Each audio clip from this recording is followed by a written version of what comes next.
Welcome, everybody, to MAGA Coalition SNL. This is going to be a good one, I think. I think this is going to be a good one, personally speaking. For over 2 years now, my life has been derailed by MAGA Coalition, and tonight it's all going to pay off. All the suffering, all the slander, more on that, another show. The defamation and slander, which will be dealt with at some point.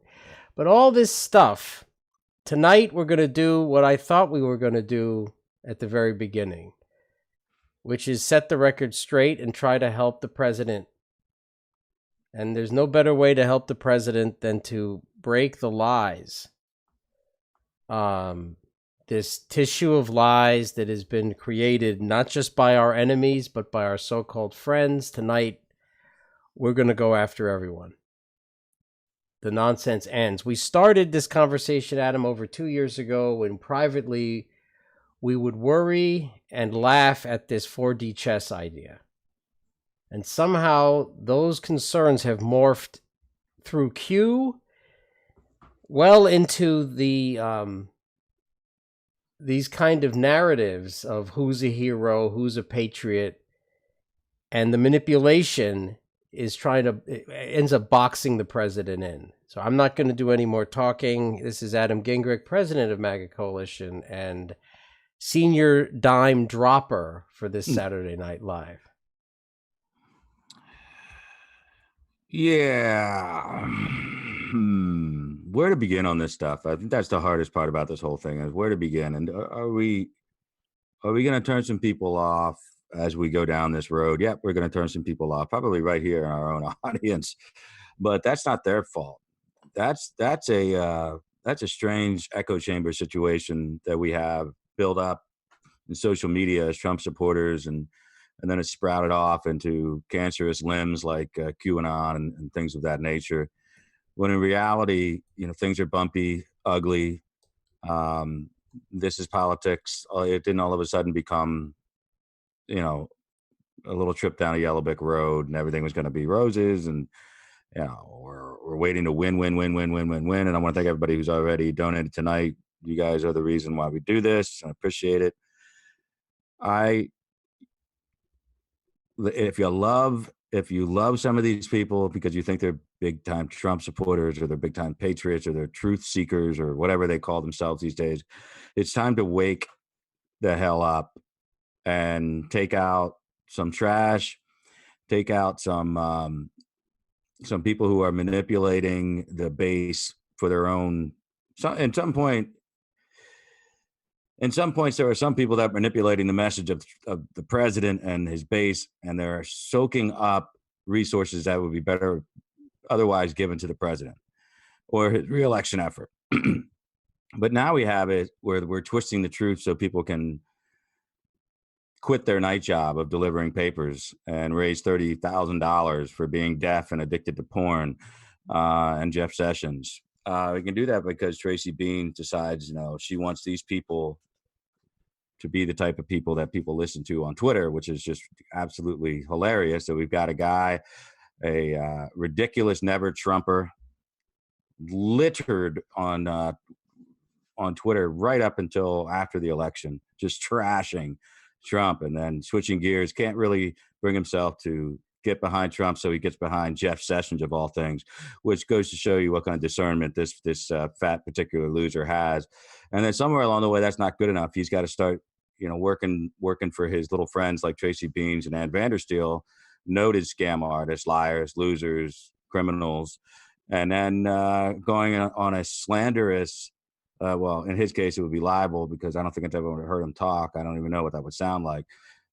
So, it's defamation against, our nonprofit right there in black and white, and then thinks he's going to raise $30,000 to quit his night job of throwing newspapers. And we're not going to do anything about it. We're just going to sit back and say, oh, okay, you're trashing our coalition. You're lying. You're accusing the Trump the International Trump Hotel, the Trump organizations in general of laundering money, committing crimes. I mean, how much are we going to tolerate this bullshit? So I'm done tolerating that stuff. And I'm also done exclusively mocking him just for being, fat, wrong about everything, and addicted to porn, and also maligning our reputation and character of our nonprofit unfairly. If he had a shred of evidence, he would have produced it. He has none, and perhaps he'll answer for that in a court proceeding sooner rather than later.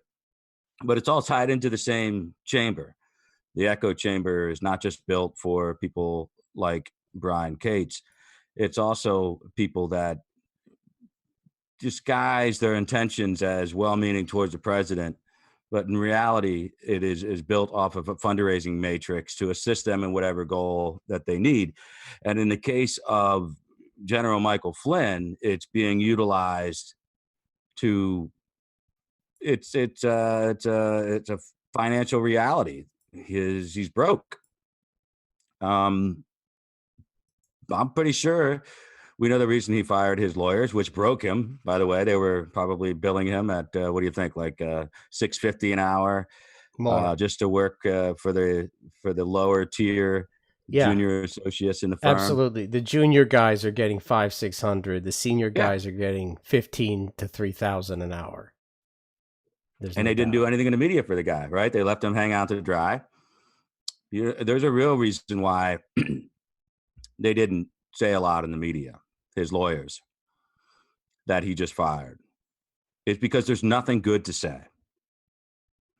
The material that was built up against General Michael Flynn is substantial. It is not a joke. Had he not pled to the single 1001 charge of lying to the FBI, which, by the way, we know that he did, in fact, lie to the FBI, regardless of the circumstances. If it just began and ended there, I think we could all say this is rather unfair treatment of a 30-plus year military veteran, and it was a sneaky, underhanded tactic by James Comey to send Strzok over there in a blind situation for the White House, sneaking him past normal clearance channels to get him to interview to something where he thought wasn't recorded, but was recorded, and then he clearly was not candid. So, but that's not where it begins. It doesn't begin there. Matter of fact, it doesn't begin anywhere close to there. It begins months and months and months before that. It begins when you take a $600,000 contract for your firm, and you take it from a Turkish businessman who is very, very close to Erdogan, and takes his orders from Erdogan. And that's not even like me guessing, that's already been reported.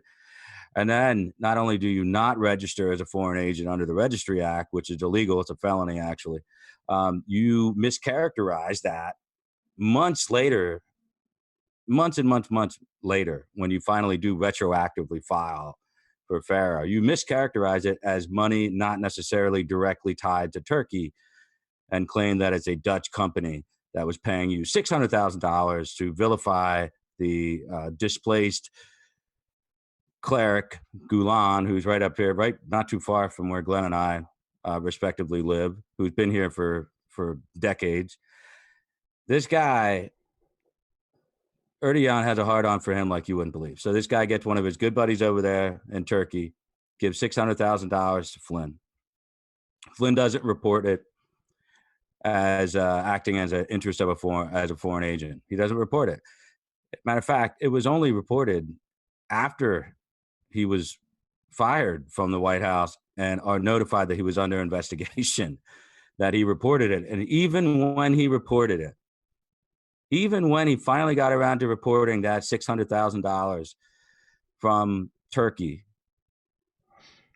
to influence the president of the United States, including during transition and when he was in the White House, he still mischaracterized the payments as not being directly tied to Turkey. This is, thank you, Jim. That's very, very, very kind of you. This is disturbing news for a lot of people, because a lot of people don't realize this unless you read, the New York Times, or if you're reading a political article. You don't realize the stuff that Mueller had on Flynn. So people have been allowed on Twitter to make this assumption that this great patriot was duped into saying something that wasn't even technically a lie, when we all know that the only way that you can buy into that story is if you think that there's not a recording of the conversation between he and Kislyak, which there is that conversation, which we now know there is. So he did, in fact, misrepresent his conversations with the FBI. But the FBI agent that was with Strzok, and even Strzok himself, their initial report back to Comey was, I think he seemed candid. He seemed like he was telling the truth. And they're leaving out all the rest of the stories. Listen, we're not here just to kick Mike Flynn in the shin for no reason. He, as a cooperating witness, has spent as much time with Special Counsel Mueller's team as almost anyone except Michael Flynn. He has done hundreds of hours of interviews, 19 separate meetings with the special counsel. It has produced, in Mueller's terms, some of the best information that they required to look into and figure out connections between the Trump campaign or the Trump inauguration transition period and Russia and other countries. So we know he's given more, and we know that there's probably grand juries open in the Eastern District of New York right now tied to direct testimony from Michael Flynn. So go back to the December, I believe it was December. The time flies by, but when Judge Emmett Sullivan says, I know that the special counsel is saying that you recommending probation, that you don't serve any jail time, but I'm not necessarily bound by that, and I'm looking at information that tells me that I'm not going to abide by that sentencing recommendation. I think you need to spend some time in jail. And it's then that Flynn panics. The lawyers all run out in the hallway. They come back in and say, okay, well, can we do some more cooperating? Turns out the story is Flynn's lawyers had to go to Mueller's lawyer, his team, and find something else for him to do that might satisfy Judge Sullivan to not put him in jail. And that's how we get what's coming up next month in July, which is why we're talking about this right now. We're not digging up bones on General Flynn that would otherwise have stayed buried.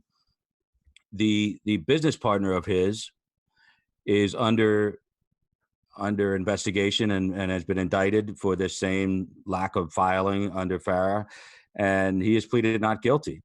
And they're going to trot Flynn out there as their star witness, the prosecutors are, and they're going to have a shot. His old business partner, Iranian-born, he's going to have a shot to cross-examine Flynn, and a lot of these documents had to be provided in discovery not discovery. I don't want to mix up these terms for these morons out there that can't understand the difference between the Brady rule and discovery and criminal versus civil transactions. But any potential exculpatory material that would issue character credibility issues for a witness that the prosecution calls has to be turned over to the defense. And they are looking at a stack of Mueller's files in order to attack the credibility of General Flynn, and they will do so, and it'll be reported. It'll be an open air type of court situation where all the dirty shit just going to come out.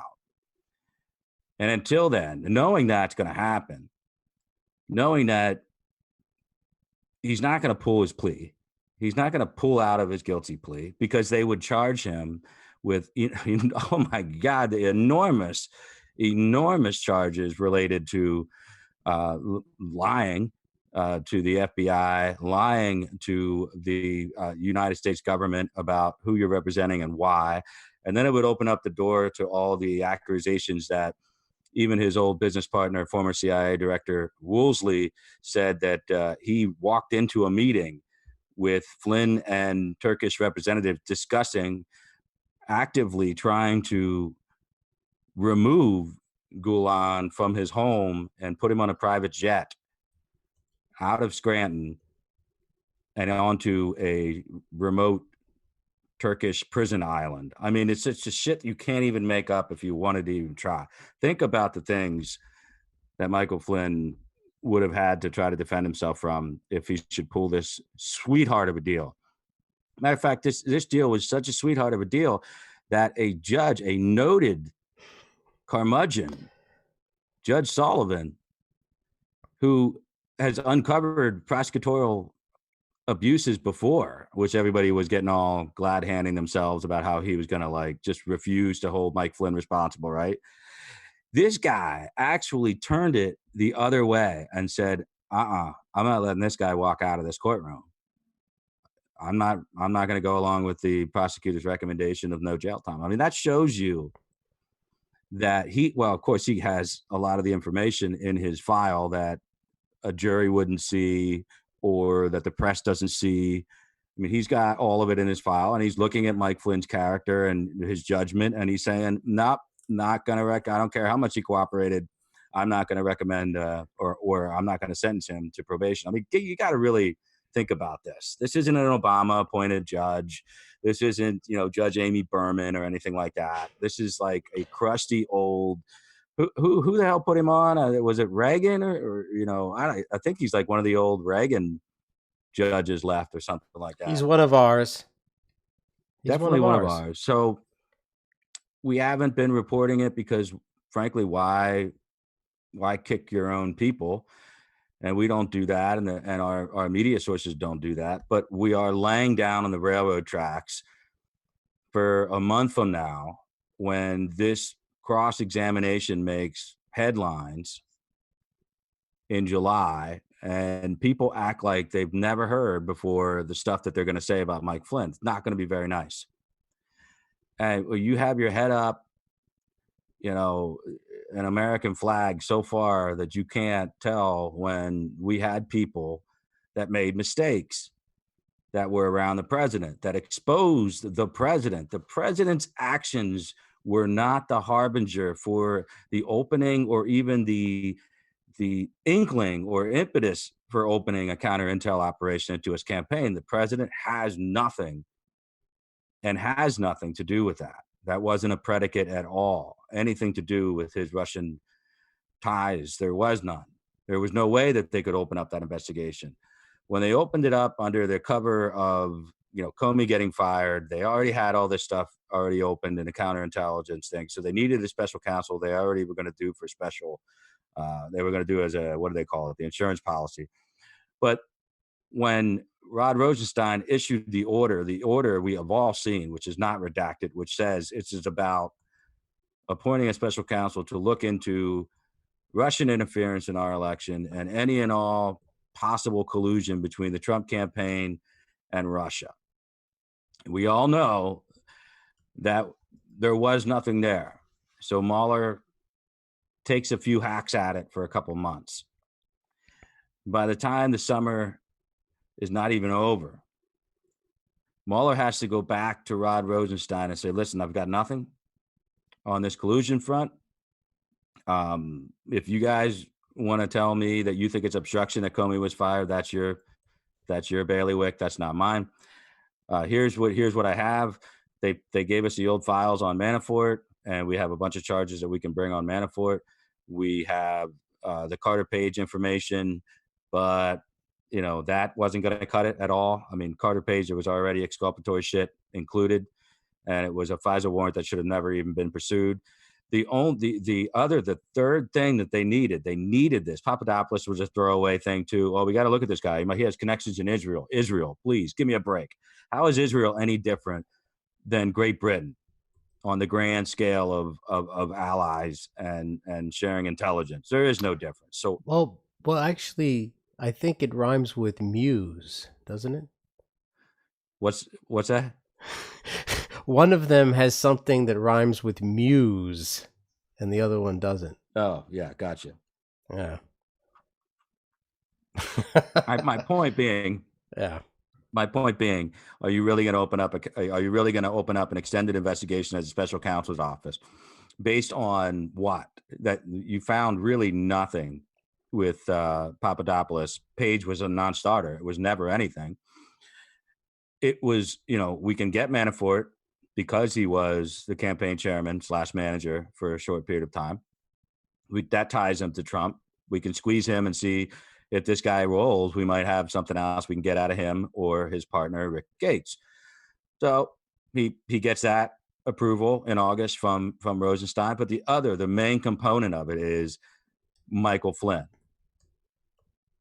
and it's one of the largest of the stool, the legs of the stool. I don't think it'd be possible for the special counsel to continue on in the mission that he did for as long as he did without Michael Flynn's the list of charges that could have been brought against Michael Flynn, the things that were discovered by some of the shit that Michael Flynn was doing. These are the type of things that concern, well, at least they had a shot in their minds of getting dirt on the president. It was Manafort and it was Flynn. What do those two have in common that Papadopoulos and Carter Page don't? They were as high up as you could get into the campaign, and they both had committed an untold number of bad judgment decisions and probable illegalities. And then you have Papadopoulos and Page, who were just frankly there to prop up a overseas non-contiguous U.S. counter-intel, non-continentally contiguous U.S. intel operation, counter-intel, over in Europe, which is why all these European assets were used to keep this thing going when it came down to Page and Papadopoulos, because there's no way in hell you're going to get that type of latitude in American justice system. It just doesn't allow for that. So those are the raggedy or the rickety wheels that are just coming off if you're Mueller. I mean, you're not going to be able to do anything with Papadopoulos and Page. You're not going to be able to get them to roll over on anything substantial either. The meat on the bone was Manafort, by extension, Rick Gates, and General Flynn. So General Flynn, you know, why? Listen, I get it. He's a very conservative, outspoken general. I mean, as far as guys who are willing to make statements politically, I mean, he was doing it in a way that not a lot of generals were willing to do. He put himself really out there in ways that I think surprised a lot of people. It helped. Certainly in the beginning, we go back to Jeff Sessions the same way. I think Jeff Sessions and Michael Flynn both share a lion's share of the blame for how things completely stumbled out of the block for the president. I don't really think we can argue that point anymore. I mean, Jeff Sessions was a disaster of a decision because of his willingness to knowingly recuse himself from all matters of criminal investigation into the Clinton Foundation or anything related to the 2016 campaign, which he said during his Senate confirmation hearing, if you recall.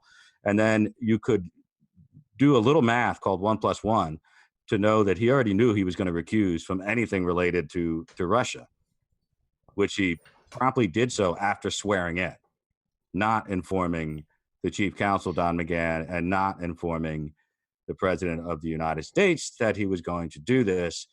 Very poor decision-making, which directly led to everything that came out after that, including the appointment of Robert Mueller. Without Michael Flynn, you don't have the stunted presidential motivation to get the press to reverse their boogeyman rhetoric. I mean, we had things that were potentially going in the right direction. If you recall, Trump came out of it pretty well post-election. The economy was really starting to sniff out some investment opportunities. They were sniffing out deregulation. Everything was going well. Trump ends up putting a really great speech together in front of a joint Congress. And then what do we have within, a day? We've got all hell breaking loose. Jeff Sessions recuses himself. We're, not too much before that. We have the Michael Flynn fallout. We've got to get rid of him. There's this miscommunication between he and Mike Pence, which is bullshit as well. So it's never fun because you're calling out your own side. You're throwing flags in an intramural scrimmage between your own team.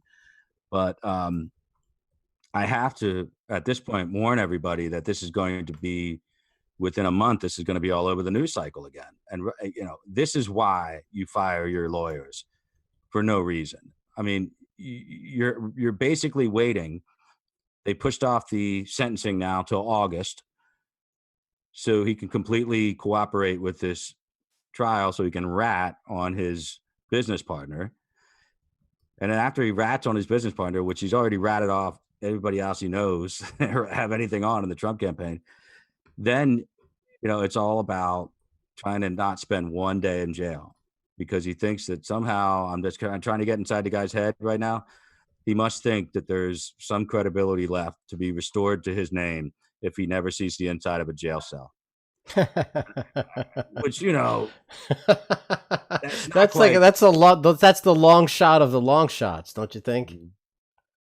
That there's some way he can crawl, he can claw back some gravitas after shitting the bed so thoroughly. Well, and I'm going to have people come at me now and they're going to say, Trump just tweeted out 2 days ago, that his new attorney, Sidney Powell, is that her name? Sidney Powell? I think it is. He's a big fan. She hates Mueller, hates Andrew Weissman, has gone up against him as part of a team of appellate attorneys that got the Arthur Anderson convictions thrown out. So she's not somebody that's a total lightweight or anything like that. However, she is a Fox News personality. That's why, and if you recall, when people asked me about why did he fire his attorneys, it's because I said, well, he's trying to take his fight to the court of public opinion now. People are like, oh yeah, he's pulling his plea. He's pulling his plea, and Powell's gonna expose the dirty deeds, the way they pulled a J. Edgar Hoover on him, and that is not going to happen. I can assure you, it is not going to happen. This is the man who is willing to go untold lengths to stay out of jail for a single day. Do you think he's going to risk 25 years in prison? Because they can then charge him with everything that they didn't charge him with before if he pulls out of this plea agreement. So I'm 99.99999% sure he's not going to be pulling the plea. What he's going to do is he's going to get the sentence, and then he's going to let his lawyer talk for him all over Fox News. He'll talk about how he's broke. He has no money left because the government has forced him into this horrible deal to preserve his family and protect his son. And it was all a big witch hunt, blah, blah, blah. Yeah, the witch hunt was done on the president of the United States. And Michael Flynn had a little something to do with that, more than a little. More than a little. They gave them the cover to go after the president. There was no going after the president without Manafort joining that campaign and without Michael Flynn, not only on that campaign, but getting the nod as a national security advisor, which was just a bridge too far for the people that had been following him from Russia and back for about 3 years before that. So we now know, thanks to the Mueller report, that the FBI has acknowledged that they already had investigations open into Michael Flynn prior to any of this stuff with Donald Trump. But now what do we see? What have we always seen?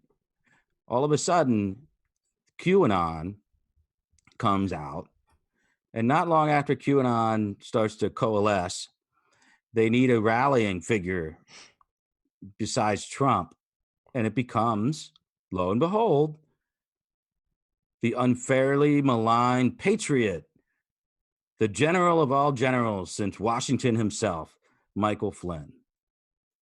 Everybody starts putting 3 stars in their Twitter profiles.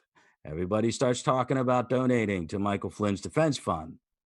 Q starts humping it like a horny hound dog and hasn't stopped since. It's all a scam. Meanwhile, read the Mueller report and you'll see what Donald Trump really thinks about Michael Flynn and the trouble that has come along with him. And you'll start to see again a pattern of people willing to put the president's primary interest in a secondary light so that they could worship at the altar of a fake hero or a false hero. And in this case, Michael Flynn may be a military hero. I'm sure that he is. He's very decorated. As far as the campaigning components and the loyalty to the president of the United States, He gets a big fat F from me. Manafort was the exact same way. He did the exact same thing Michael Flynn did. He used the campaign to flex his financial hopes and dreams and try to capitalize on it in a monetary way. They had no loyalty to the president. The only loyalty I've seen out of this whole mess is misconstrued because people think that Manafort didn't roll on the president. Well, Manafort is such a snake.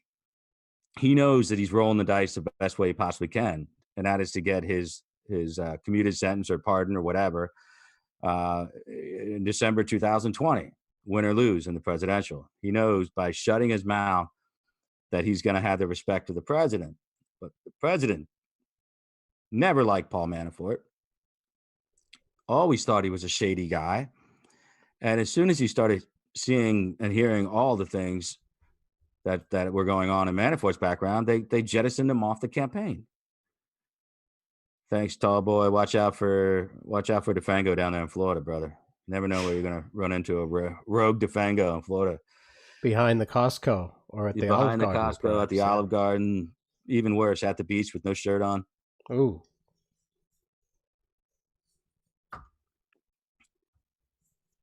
Listen, I'm not going to get into the debate about this Gulan living in exile up here in Scranton, PA, and the charter schools and all the other bullshit. That's not part of the story here. Erdogan wants him. He wants him bad. He paid a shitload of money through his people to get Flynn on this thing. And Flynn wrote that ridiculous op-ed on election day. There's a guy who worked for Michael Flynn, and he was a former, I don't know if I want to say military intelligence or FBI or something, but whatever. His name was, I think, Mike Boston. And Mike Boston was the intermediary with the Turkish government guys on this contract. And Mueller got in there and just confiscated a shitload of his notes. And his notes he was taking directly from the Turkish guys. And they're saying, Flynn's not doing enough. He doesn't have the president talking about, how bad of a guy Gulen is. He's not talking about where's Gulen getting his money. They were paying Flynn to make Clinton Foundation ties to Gulen, and they wanted Trump to do that on the campaign trail. And we have evidence that Flynn attempted in some ways to get that to be part of the platform, part of the campaign stump speech by the president. And that's dangerous territory there. I mean, it's one thing to disclose exactly what you're doing, and there's another to not disclose it at all and subtly attempt to maneuver a presidential campaign's position on this. It's to me, it's just stunning. It's stunning the naivete that goes along with everything that has to do with Michael Flynn. It is stunning to me that somebody recommended, in this case, Thomas Barack Jr., to the president that he make Paul Manafort the campaign chairman. I mean, these seemed like bad Apple assets placed by CIA types. Thank you, Mighty Wag and Melanie, stepping up to the plate. I can't tell you that this makes me feel good to talk about this. It doesn't. It doesn't make Trump feel good. Trump knows that this new lawyer for Flynn is going to go off on Fox every night, talking about how dirty Andrew Weissman is, talking about how, Mueller should have never been given the right to go as far as he did. But all it does is shine the light on the bad actors on Twitter who have been telling you that Jeff Sessions is a hero. Mike Flynn is the ultimate patriot and protector of all things American. And it's not true. I mean, what it is they're political liabilities, and they both cost the president a ton of capital going towards his reelection. They are both fodder for Democrat, liberal, progressive outlets in the media to just completely stomp on it over and over and over again, not to let the narrative die. So you're being tricked. All of Trump supporters are attempted to being tricked into this save Flynn, give money to the Flynn Defense Fund. It's all tied to the QAnon people. His own family fights about this, I think. But anybody who thinks it's a good idea to talk about joining a conspiracy theory sprinkled in with hate speech and child porn on 8chan, talking about overthrowing the Constitution essentially and becoming a dictatorship by declaring martial law and killing our political enemies, which is exactly what QAnon has said. I think it's just somebody that it's beyond bad judgment now. It reeks of desperation. The fact that his attorney, Miss Powell, is willing to retweet Q accounts is a blatant attempt to monetize this whole effort so that she can be paid for her work, which I think is just beneath contempt. And you really start to you're really going to undersell the component of, hey, I'm going after Andrew Weissman and Bob Mueller for being crooked prosecutors. But then how are you going to be able to pull that off when you yourself are retweeting QAnon accounts? I mean, it doesn't make any sense to me. I mean, you want to be a serious person, I get it. You wrote a good book about how they do dirty deeds in the federal law enforcement side of the prosecutorial aisle. I get it, but that doesn't give you this. It's just going to push Fox News into like this ridiculous echo chamber again. We're going to be dealing with this even longer. The libs are going to report the cross-examination in that trial coming up for his business partner. And then the echo chamber QAnon folks on Twitter are going to say that, we need to raise money for Flynn because this is all, and the president needs to pardon Flynn. I mean, do they even know what the president would be pardoning? If Mike Flynn would back out of this plea agreement, the only way he would ever back out of this plea agreement is if he had assurances beyond all measure that he would be fully pardoned by the president of the United States, which would be a political disaster of epic proportions. I don't think it's going to happen. I'm not worried about it. And I would think that it would not even be something that the president would even entertain. So I'm not even going to worry about it. But that is the only way. I mean, you're talking about a man who, if it came down to serving 30 days in prison and then, biting the bullet for the president of this United States, I think a lot of people in his position might have done so. He chose not to do so, and he's actually chosen to do the complete opposite.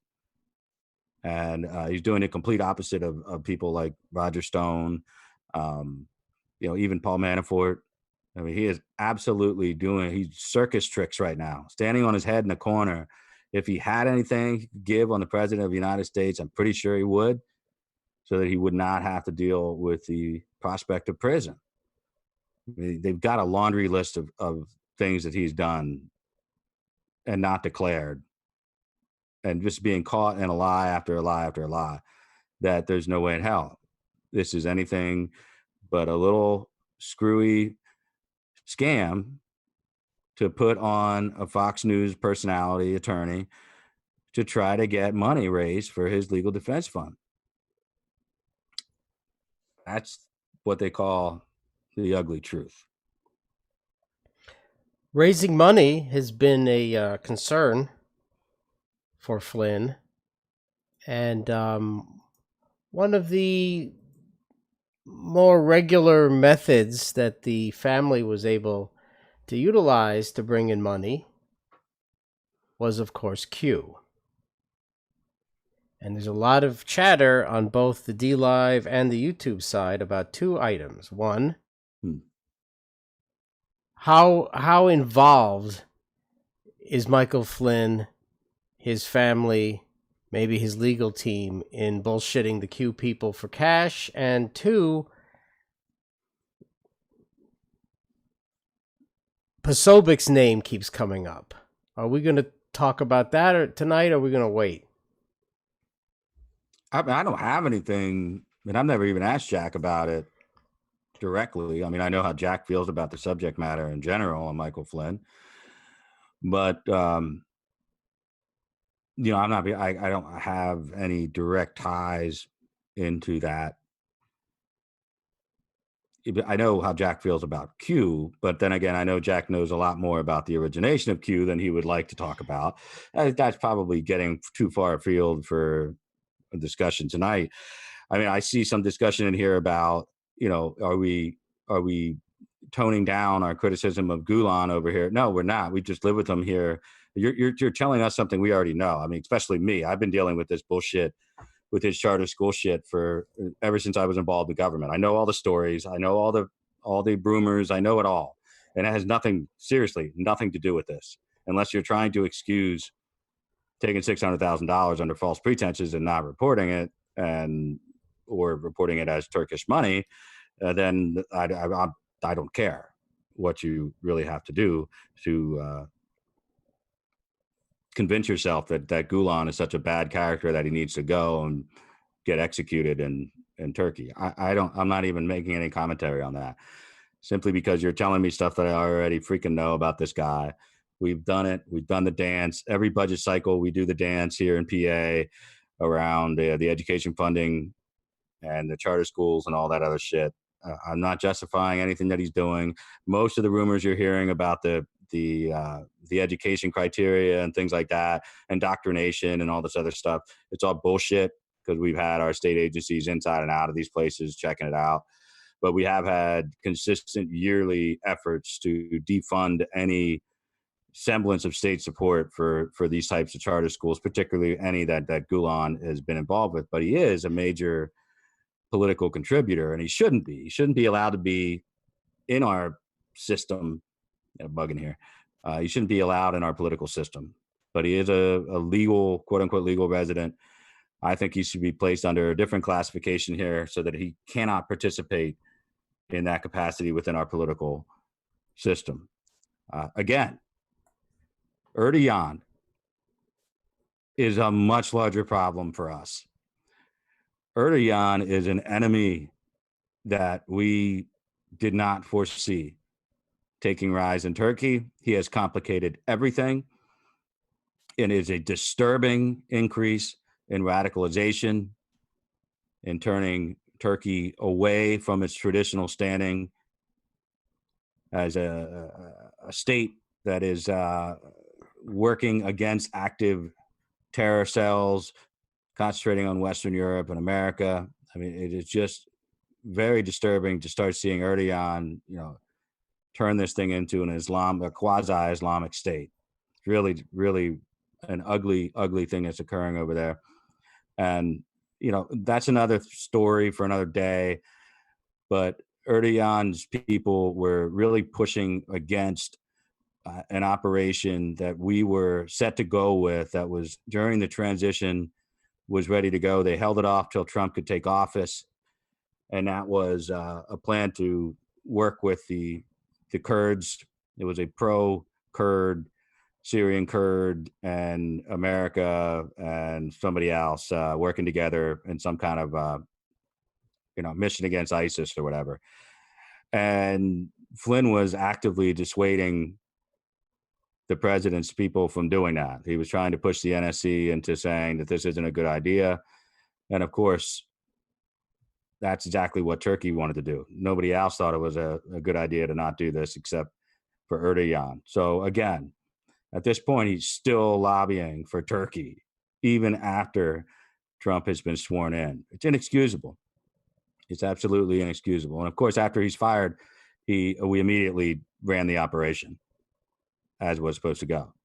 But I have no doubts at all that there would have been very serious problematic incidents that involved Kurds and our policies in Syria and our conflict where we had with Assad that is dying down, and ISIS over there. I think that he would have been problematic. He would have been, in a sense, everything that the media says is true. It would have actually been partially correct. I mean, he would have been, at that point, he would have been susceptible to a little bit of undue influence from a foreign country, which is something you just cannot have from a national security advisor. I mean, of all positions, Glenn, the national freaking, are you kidding me?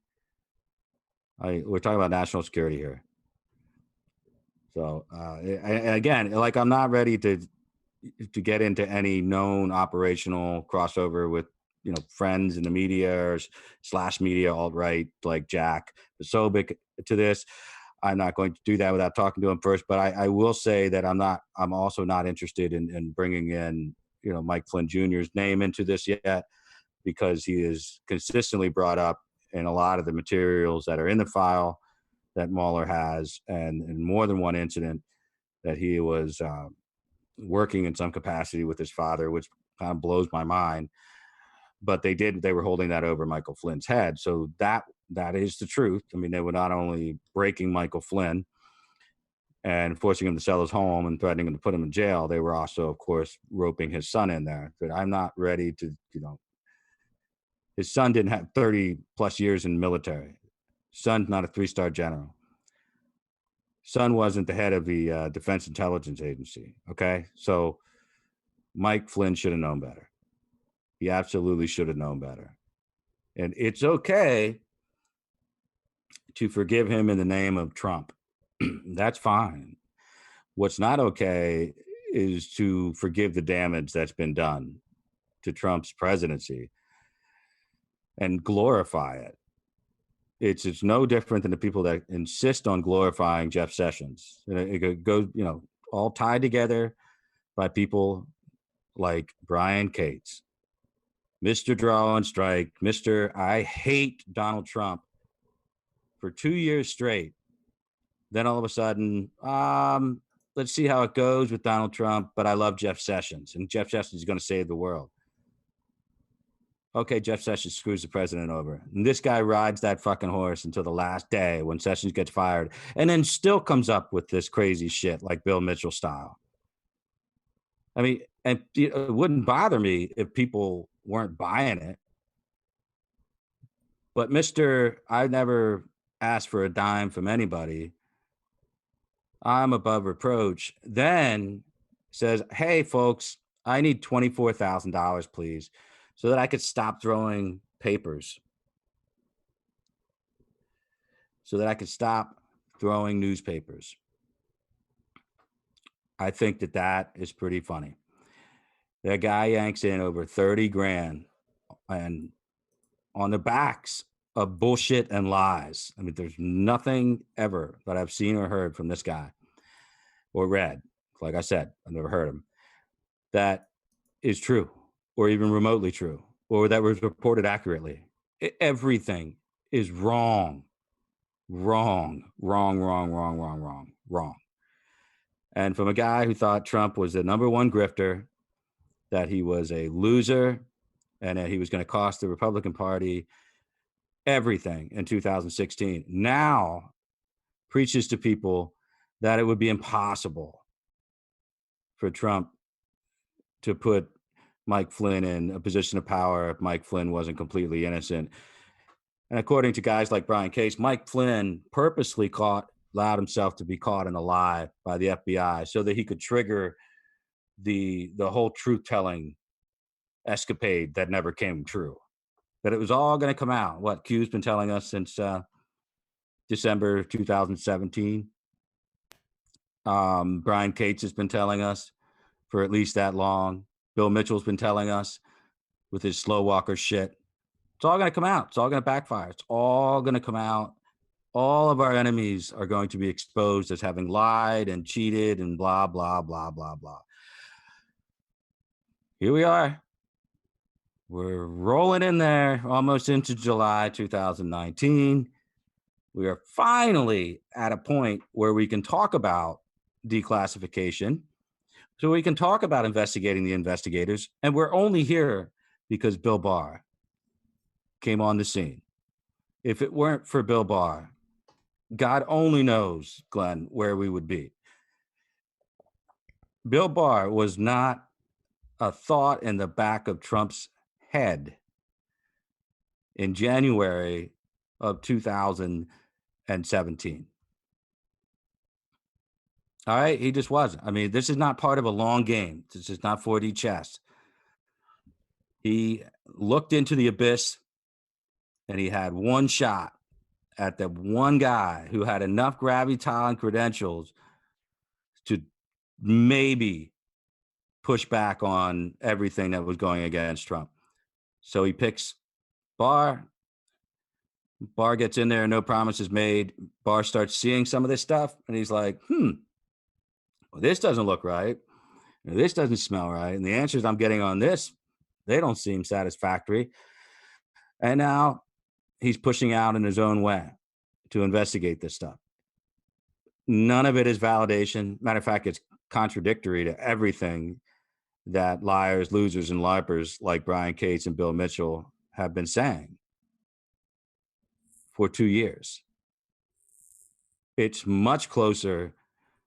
It much more closely parallels what I have been telling you since I started doing these damn things in November 2016. But what I don't do is glorify what these people feel the need to have glorified. It's not enough to support Donald Trump. It's got to be some game being played all the time. There's got to be some kind of weird puzzle to figure out. There's got to be something, more to it. It can't be that simple. It can't be what everybody else sees right there in front of us. There's got to be secret agent man behind the scenes that's making everything like way more exciting. You fucking watching too much Netflix, all right, people? It's not that complicated. We had some dumbasses and some shady people that kind of filtered their way through and got onto the campaign and have been nothing but a headache and a nightmare for the president of the United States.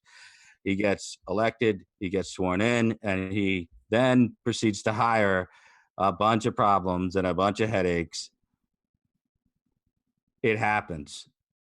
It not only happens, it will continue to happen at some point if we're fortunate enough to get a second term. And it'll happen, he's going to get rid of some more people because that's just what you do when you're Donald Trump. Nothing in any of these tea leaves are telling me that this was in any way planned.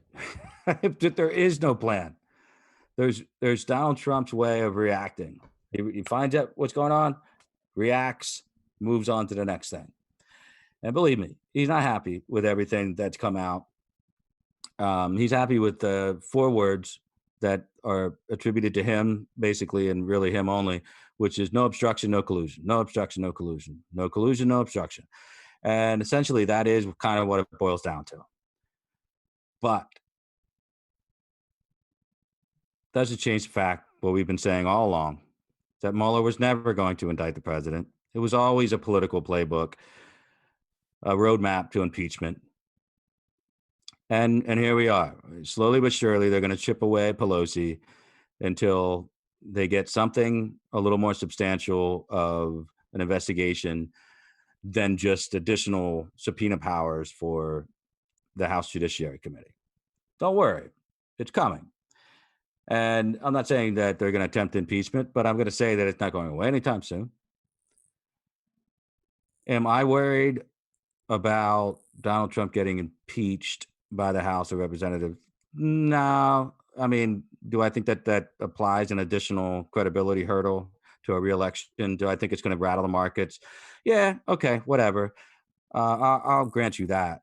I'm much more concerned about anything related to Donald Trump and his presidency than I am Michael Flynn and his defense fund.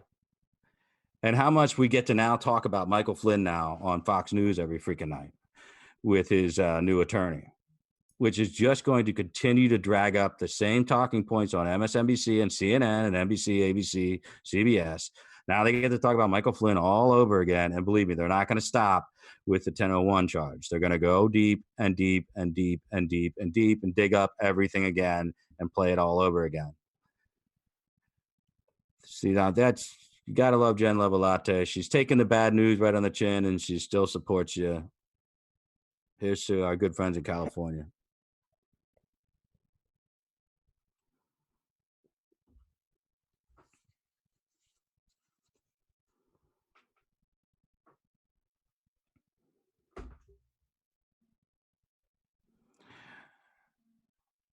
Yeah, I think it's going to be easier for people to have this discussion now because we're having it. I know a lot of people on Twitter have tried to point this stuff out. I know a lot of people on our side on Twitter have tried to say, "Hey, listen, you guys, we got actually pretty lucky. It could have been a lot worse with the Flynn situation." And they've gotten hammered. They've gotten hammered. They've been called traitors. They've been called, never Mossad. Trumpers. Yeah, whatever. I mean, and honest people have been reporting that this is a bad situation. It's a bad situation for him. Was he doing something that not almost everybody before him has done? Of course, he's doing something that's been done before. Nobody's saying that, oh, well, why are they getting him and they didn't get Podesta's brother? They should have got Podesta's brother. Tony was doing the same thing. Is that where we're at now? Are we at this equivalency thing where we're just excusing our national security advisor of doing what Tony Podesta does? That's not a conversation I'm willing to have because I'm already in the mud at that point. No point in having the conversation anymore because I'm already in the mud. I mean, if your point of equivalency is Tony Podesta, then the conversation is already over. So can't we just acknowledge the mistakes that have been made? I certainly can forgive Michael Flynn because he made mistakes. Were they honest mistakes? No, by definition, they were not honest mistakes because he made them knowingly, tried to cover them up, and then didn't realize that there was a complete probably 2+ years investigation into him personally. He's probably been surveilled more than he will ever know. And that surveillance probably extended to his family. And it probably extended to Trump's family by virtue of him being on the campaign. Ugly truth. What are we going to find out? We know for a fact that they did the warrant on Carter Page, the Pfizer warrant. We know the fact they went back for 2 renewals. We know one was shot down. That doesn't mean it's the only Pfizer court warrant that was issued. We don't know that. There may have been other Pfizer court warrants issued for people in the campaign that we just haven't seen yet. And when we hear about it, we'll learn about it through declassification, which is the point of this show, is to tell everybody that William Barr will not declassify selective things that make Mueller team look bad and the Obama administration look bad, and then leave everything else redacted that hurts our people that were involved with our campaign. That's just a fact. We're going to learn some uncomfortable things and some bad decisions on the people's part that have worked for Trump. So let's not glorify this. I mean, putting out this commentary that Michael Flynn sacrificed his entire career to trigger this investigation into the deep state makes no sense, first off. But it's also patently absurd and false. There's no merit. And it's being pushed and pushed and pushed and pushed. And it's about paying those legal bills. And I got to listen to it again now on Fox because his attorney, she's going to be on every night talking about this big bad, Andrew Weissman and all these other things like that. And it's absolutely true. Weissman, Goldstein, all of them. It's just absolutely horrifically partisan people. They see themselves as guardians of justice, like bulldogs, when really they're just little terriers, little rat terriers that'll do anything they can possibly do to get what they need for a conviction. So we've got a whole group of bad people. We've got people who made legal mistakes, and then we've got the people who went too far to make sure that they caught them in those.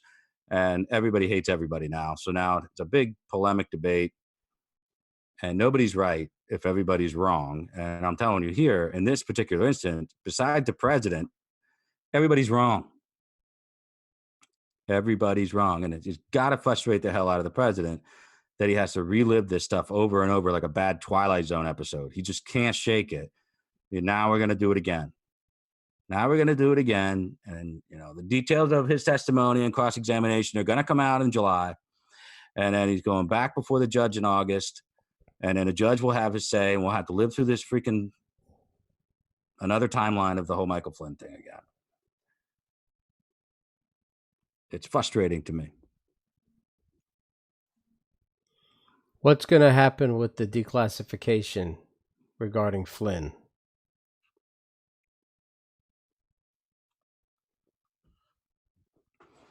Well, I think the most interesting part, thank you, Deborah, the full unredacted version of Rosenstein's memo in August of 17 to Mueller, expanding his authority.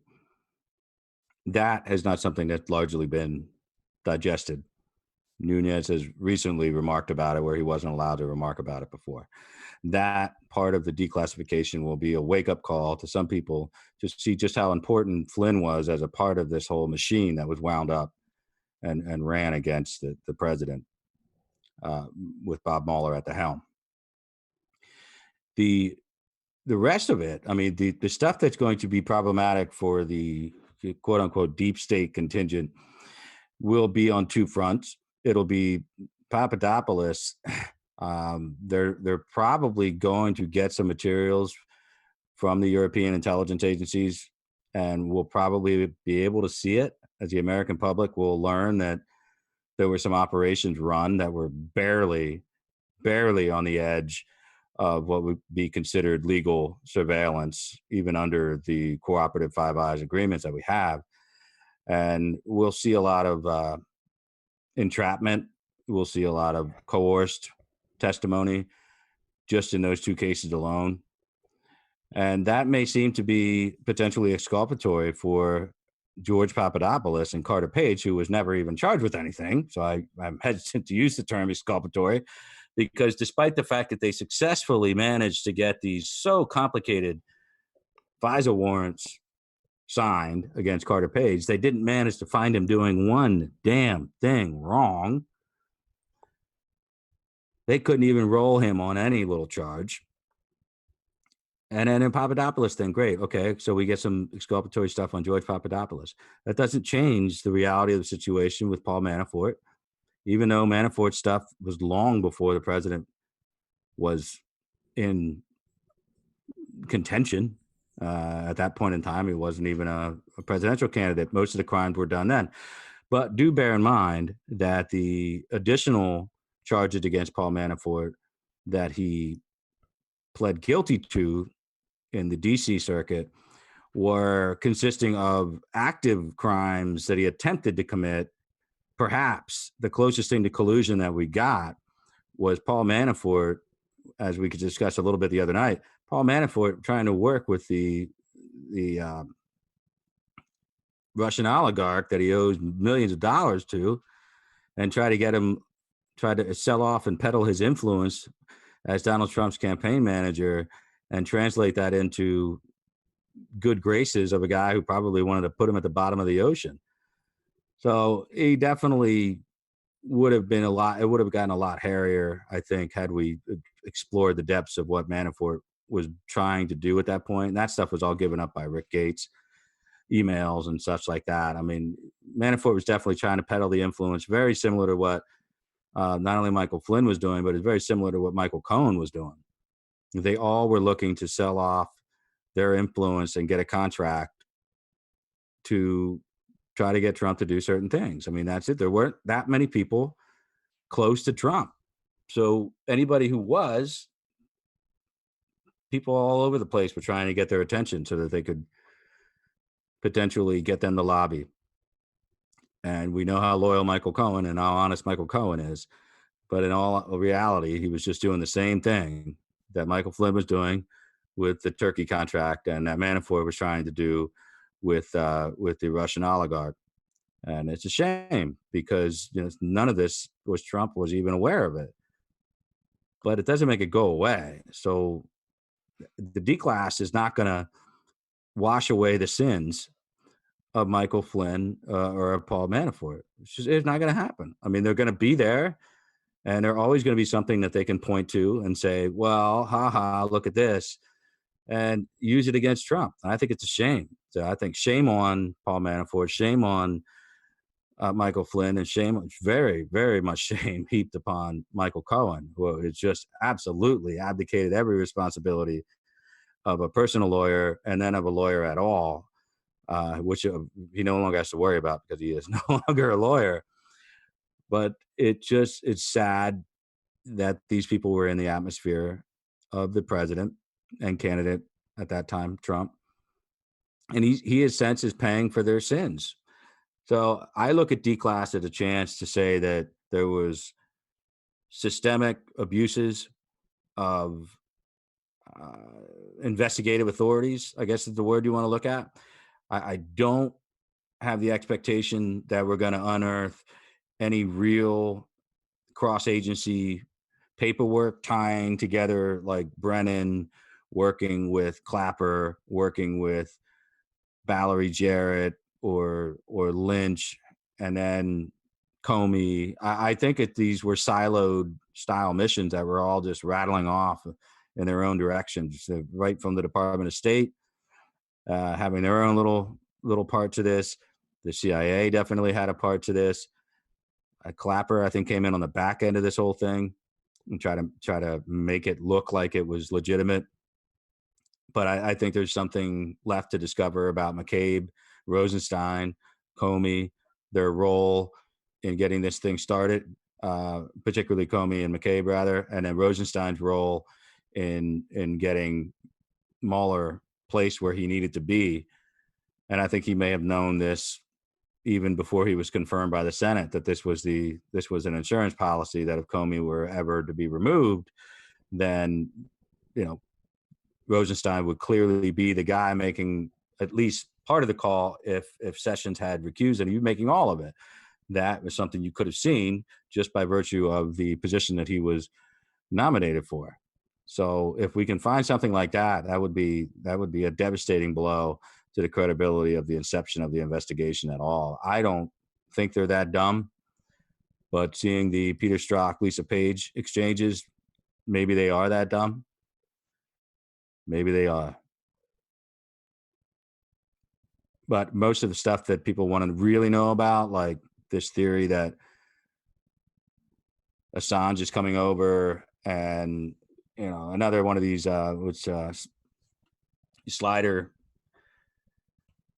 Blaze caught Brian Cates in another lie about how everybody was wrong, that it was going to be a protracted legal battle to get Assange extradited, and that they already okayed it, and that he was coming over any day now. Well, that we know now is completely wrong, and it's going to be a long time before he has that process pared down over there and gets extradited over here, and then the appeals process on top of that. But the point is, the declass on that is never going to happen. I mean, there's never going to be. We already know by virtue of some Roger Stone court forms that have been released, unsealed, and given to his attorneys, that the only evidence, and it's not really evidence, the only de facto evidence we have that the Russians, as part of their GRU operations, hacked in to the Democrat National Committee computer systems, the only evidence we'll ever have is the CrowdStrike report. And in the court filing, that does acknowledge, the special counsel's office acknowledges that the FBI did declare an incident worthy of their inspection of that server for national security reasons, and the DNC said, no, you may not look at the server at all. And then the FBI requested to do a joint report with CrowdStrike after CrowdStrike was brought in to do that, and they said no. And then CrowdStrike gave the FBI a report with a summary of how the Russians were responsible. And then the server was destroyed. There's not going to be any revelation on that front. There's no D class that's going to tell us anything like that, verifying that it was not hacked. We don't have that. And Julian Assange, even when he does get here, will not be on trial for anything having to do with election interference, Russia and hacking, the DNC. Therefore, none of it will be material to his case. Therefore, none of it will be allowed to be introduced as evidence. Therefore, the prosecutors aren't going to be interested in cutting any deals for some proof that the Russians didn't hack into the DNC. You'll never, it's not going to work that way. Talk to anybody who's ever worked for the Department of Justice. These are more stories, more lies that are being kicked up into the atmosphere to cover the fact that the QAnons and the idiots like Bill Mitchell and Brian Cates, who have never done a real political thing in their life, don't understand how things work, and they just need to keep everything sensationalized. And in reality, the truth is a lot more mundane, but no less dangerous. It is just sad. It is sad how everybody is just misguided, and we're kind of at the end of our ropes of trying to convert people back to reality. So all we can do is just kind of tell you the damage as we see it that's being done, and maybe alert you to the damage that it could do to our momentum for reelection. I mean, people are lulled into this weird coma, and it's a coma where they're being fed these generous images of rainbows and unicorns, and I don't know what the hell they're looking. It's like they're mainlining optimism here and smoking hopium, and really, in reality, we've got this uphill battle where the generic Democrat candidates are doing very well, very well. And they're doing it in a time where we have no real giant fires burning geopolitically or domestically. When we're doing a humming along on the economy, I think you ought to open your freaking eyes. And some people are. But a lot of people are still trying to spend their time justifying why they weren't really wrong that Mueller was a white hat. They weren't really wrong that Jeff Sessions was a loyal soldier to Trump who would never let him down, and it had to go this way or else he could never have gotten this thing done against the deep state. I don't even know what that means anymore, really, at this point, what we're talking about. But, you know, and Michael Flynn never made a mistake, and Michael Flynn knowingly entrapped Peter Strzok, Comey into a trap to expose. I mean, at this point, you can't even sense it. I can't even make sense of what they're talking about anymore. I think we've run out of these Jason Bourne scenarios where this was all done intentionally for a good reason. And now you're going to treat me to a month of Michael Flynn's new attorney whining about Andrew Weissman on Fox. And it's just like we're just paddling backwards. I mean, I don't understand what good that does for Donald Trump. It's not about that. To Michael Flynn, it's not about Donald Trump. It ceased being about Donald Trump when he was removed from his office. And then he realized that he was at political peril or legal peril without political protection. And he broke off the cooperative legal agreement with the White House. It hasn't been about Trump since then for Michael Flynn. The only thing that's related to Michael Flynn and Trump anymore is QAnon and getting people to give him money so that he can pay his lawyers. He knows that if he takes a shit on Trump's head, it's no good. He's going to lose, that cash cow.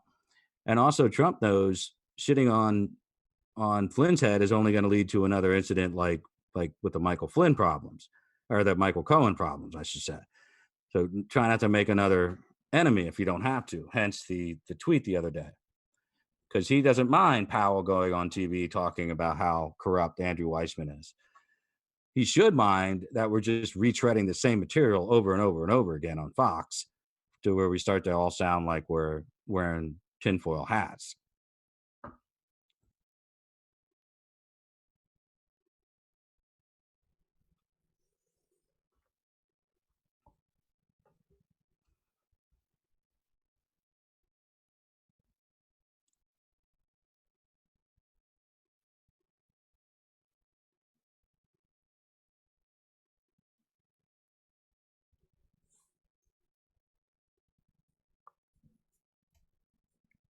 Who did Michael Flynn take money from other than Turkey?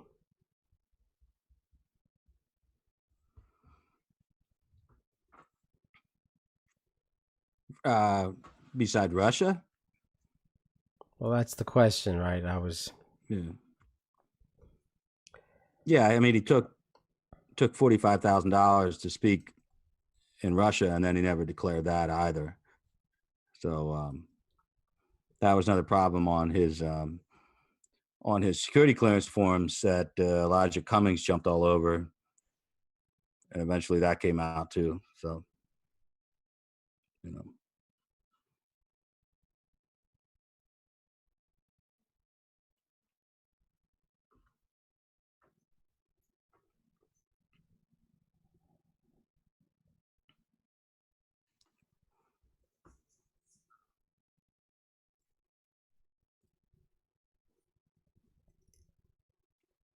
Yeah, I think slowly people are getting it. They're like, okay, Papadopoulos got screwed over. Yep, that's true. Yeah, they ran some dirty ops on the guy. Absolutely. I mean, clearly, I'd love to have him on sometime. We could talk about it. I mean, I've read everything, but that's where do we go from there? You know what I mean? I just don't think you're going to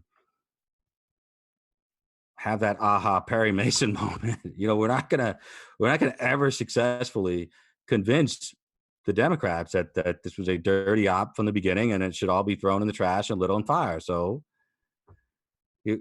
I don't know. The reason why I tied it together with Q is because it's an obvious thing that they're trying to interface with each other. But if you look at this thing with Q, it's where is it? I mean, it's obviously floating lifelessly in a sea of shit. I mean, what are they even posted? Have they posted since May 26th? I mean, it's getting kind of obvious here that the 8chan servers were opened up. The FBI got their warrant. There's more stuff going on the legal front that we'll get to maybe next week. I can promise you it's all but over. I can promise you that if you want real declassification, we'll give you real declassification. We'll declassify some of the mysteries out there. And it might be even more interesting than the declassification of the documents surrounding Crossfire Hurricane or the Mueller investigation. The truth will wiggle its way out into the sunlight. And those who have decided that there is gain, financial gain, in defamation are going to find out that those ill-gotten gains will be temporary. And this whole facade is just collapsing.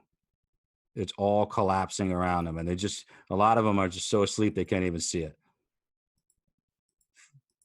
It's all bullshit. There's no fanciful adventures. The magic all happened when Trump was elected. Why that's not good enough for you? You people out there, I have no clue why that's not good enough for you out there.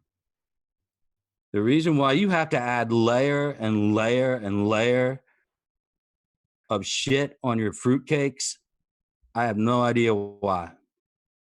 But you've managed to just ruin a miraculous presidency with your need to fulfill something that is impossible to fulfill.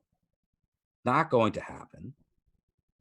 The best case scenario for any one of us is reelecting this president. And your sick fascination with trotting out the Hillary Clintons and the John Podestas of the world and like hanging them by their neck until they are dead, dead, dead shows one thing and one thing only, that you have lost touch with reality, that you possibly suffer from some form of mental illness, and you are not helping. You're not helping anyone. Wake up.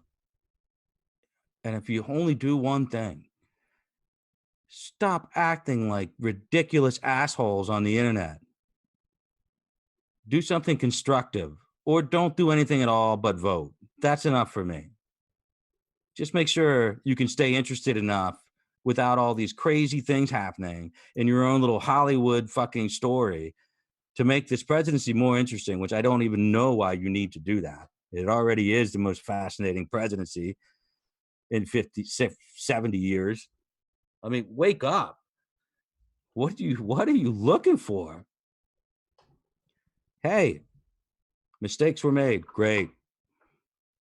Didn't ruin the presidency, thank God. Clipped us a little bit, made us bleed. We're not dead. We're not dead, but we've got a whole bunch of confused people out there that are honest to God shocked that there haven't been mass arrests. They're honest to God shocked that a video of Hillary Clinton raping children hasn't been released yet.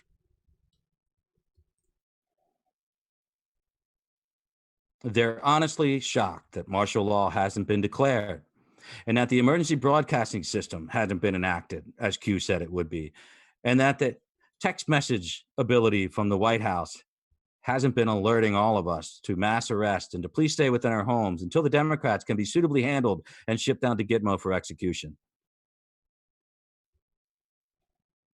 The fact that there's more than one or two of these people in this country that are not already being prescribed medications for schizophrenia should scare the hell out of anyone.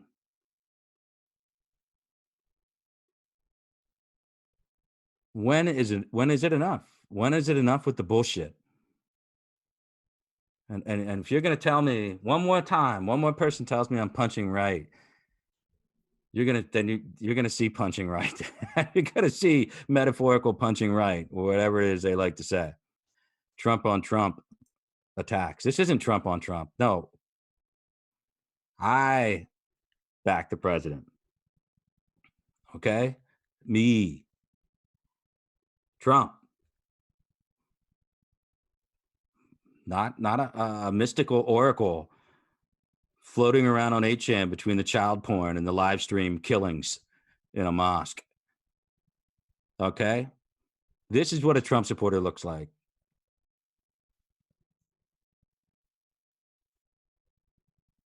Hi, how you doing? If you want to be like me, volunteer for the Trump campaign. Work on the Trump campaign. I did it. It's fun. You don't get paid.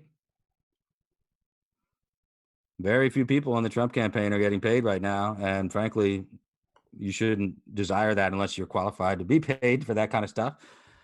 But if you want to sit at home and make up these fancy little scenarios up in your head, you're not helping anybody. And you're starting to bore the shit out of a lot of people who are trying to do legitimate fucking stuff to get the president reelected. Really are. It's just beyond it. And no, we're not going to shut up because it's our job. It's our job to point it out, the hypocrisy, the lies, and the people who profit from it. And if you're going to come after us, at least come after us with facts. Because if you don't come after us with facts and you come after us with demonstrably false slander, libel, or defamation of any kind, then you will be handled in the way that you should be handled. Much the way our president has long handled these situations, litigiously.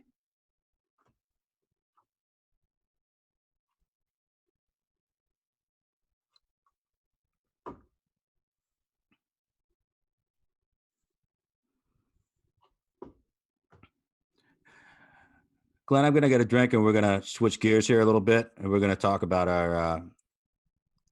our fat, docile, bovine-like buddy down there in East Texas. People are going to take a little trip on the internet with us and come up with their own conclusions. Okay.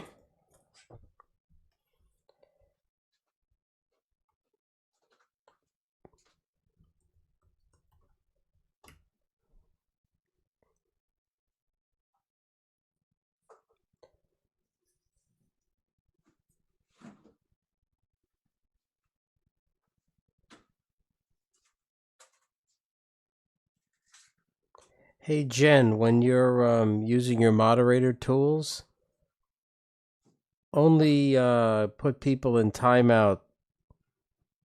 I mean, generally, a lot of your timeouts I will turn into deletion and hiding from the channel. So feel free to do that. Thank you, Silog. It's been hard to keep up with, all the Lino, etc. Because I don't want to break up Adam's train of thought tonight. But I want to thank everyone for their support.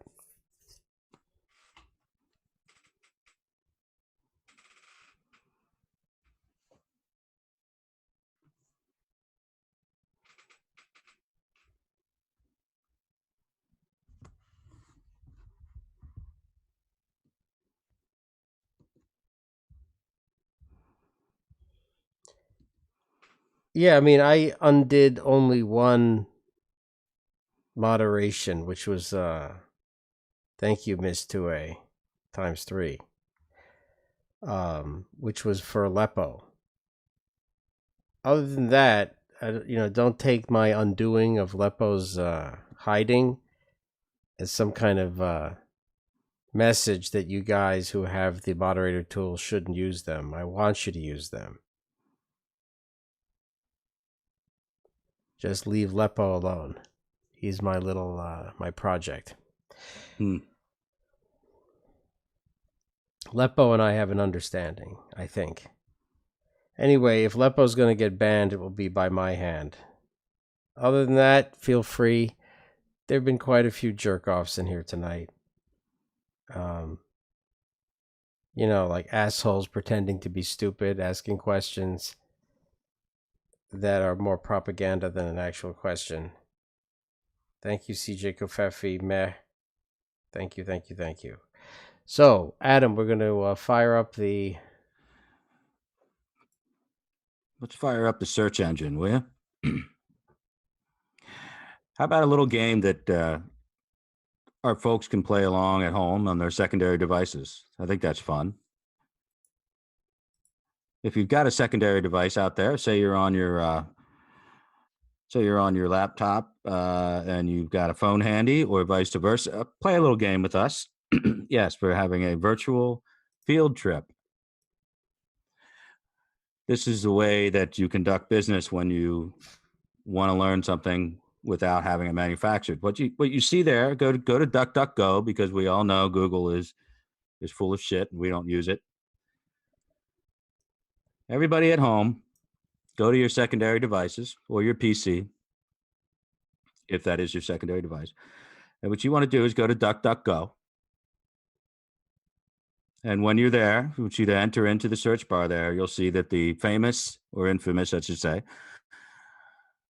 porn poster extraordinaire, Brian Cates, otherwise known as Draw and Strike, who professes to be rather ubiquitous out there on the internet as man of Aki. I want to be able to pronounce that for the folks out there, that this is how he uses it on the forums. It is a form of, I guess, judo of some sort. I'm not sure, which I cannot imagine that fat bastard ever really doing anything with. So anyway, let's go ahead and grab our secondary devices. Let's go to DuckDuckGo. And if you see what I see on my device here, it is already typed in for you. You want to type that in, quotations, man of Aki, close that off, and open-end porn. And Glenn, if you will, hit search and see what the results are.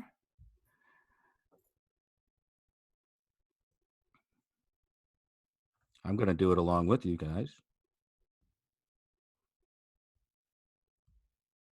Looks like 2 of your tweets made it into the first page of results. Well. Look at that. All right, scroll down toward the end, see if anything looks a little weird. Oh, we've got the erotica forums. That's not.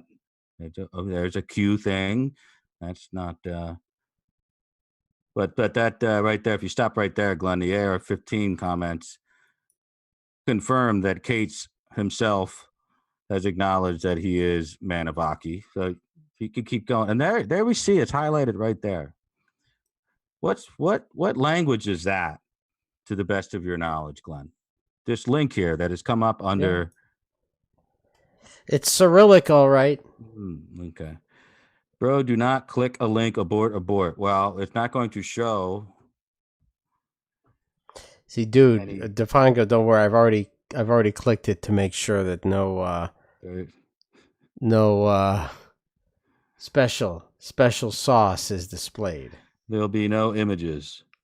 Right. I want to thank CJ Kofefi for the Ninjagini, Suzette, and Meh and Silog. Thank you for the lino.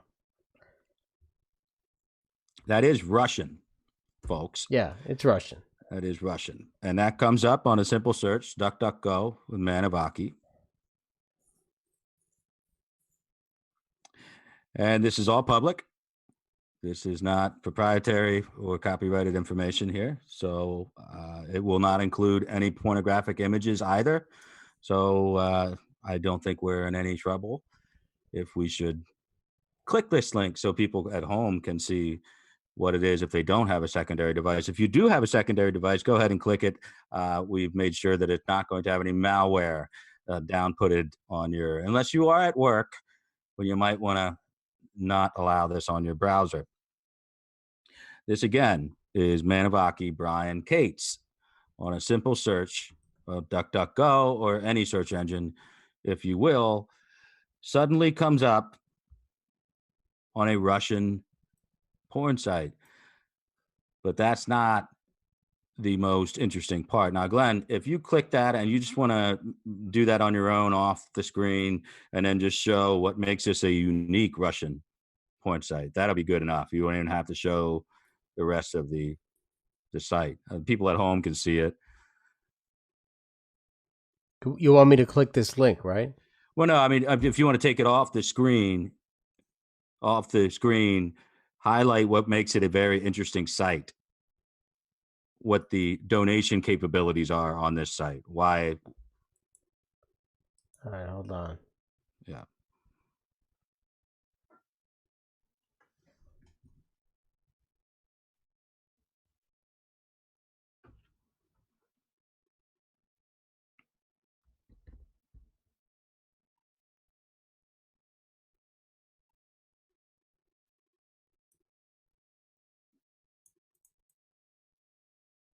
Okay. Here goes nothing. Just at the bottom part, that's this very unique component about this Russian porn site is brought to our attention. There it is. No people, stop. He hasn't clicked on any links. He's showing part of a website that you will never know what it is. It's not highlighted. It's not shown. You can do it on your own, which is why we're playing Follow Along at Home. Look here. Look here at the very bottom. Bottom. Right there. Just stop.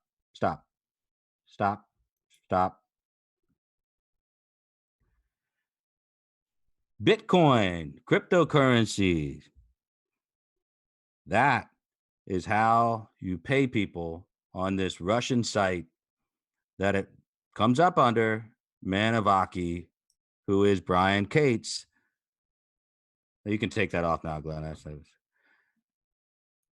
Right there it says If you want to pay somebody for putting porn up on this site, you can do it through crypto. What do we have? Bitcoin, Ethereum.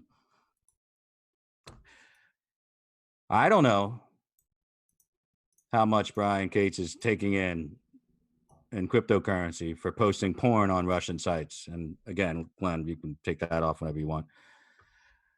And if you doubt that it's true, don't take our word for it. All you have to do is type it in to DuckDuckGo, Manavaki, and you will have it. Not only is he, you'll also find, I don't know how many other links, like 12 for all the porn that he's posted all over the internet. This one in particular goes to a Russian site that accepts cryptocurrency. So I'll let you do the math on that one, folks out there, and what that means, and perhaps how he was funding himself maybe until Tracy Bean stepped in to do a GoFundMe for him for over $30,000. I don't know. The point is, we're talking about a never Trumper who didn't vote for Donald Trump. He admitted to voting for Evan McMullin, and he did so in a tweet. He has trashed Trump repeatedly right up until the spring of 2017, then lied and gaslit everybody on Jeff Sessions being the savior for the Trump administration. And then on and on and on and on, still lying and gaslighting, parroting all the QAnon stuff, getting all the QAnon people on board. And in his spare time, calling himself a reporter when he is not. He basically is a glorified letter to the editor guy, to the Chi-Com paper, Epoch Times. In addition to that, in addition to all the things I've just said, he is a prolific pornographer who creates compilations of vintage porn and posts them all over the internet and admits to it. This is in addition to maligning and defaming the MAGA coalition and the Trump International Hotel. Repeatedly told that it is a false statement, that he should not say those things again or write them again. Offered evidence in addition to what's already on the open and accessible FEC.gov, where we are in compliance and have shared all of our independent expenditures associated with the fundraiser openly on FEC.gov. How many ways can I say it? This is a creep of the worst, the lowest order. This is disgusting behavior. This is deviant behavior. It goes beyond simply being a non-Trump supporter for a bulk of his time on Twitter. It goes beyond being a sick, porn-addicted person. It goes beyond obsessive, compulsive Jeff Sessions fantasies. You have violated the civil rights of an entity that is a nonprofit, and instead of apologizing, you've doubled down, and you now openly declared income for the first time, and we know exactly how much that is because it's right there on the internet on your GoFundMe, which would make it a very convenient filing for the courts. So anyone who wants to feel bad for this guy, just remember one thing. Not only is he a pervert and a liar, he struck first, blindly lashed out at us for no reason. And you all, in your little Tracy Beans QAnon world, want us to just leave him be. What are we supposed to feel bad for him? Because he's fat, bald, misshapen head, got a disability, chronic masturbation, porn addiction. I'm supposed to all of a sudden just say, okay, yeah, go ahead and blatantly malign and defame the coalition, and then have that directly utilized in a QAnon post, which is another direct violation of our rights, and it will be dealt with. So many mysteries will be ended shortly, and that should be exciting news for everybody out there. No longer are we content to just merely bring it to your attention. Action must be taken.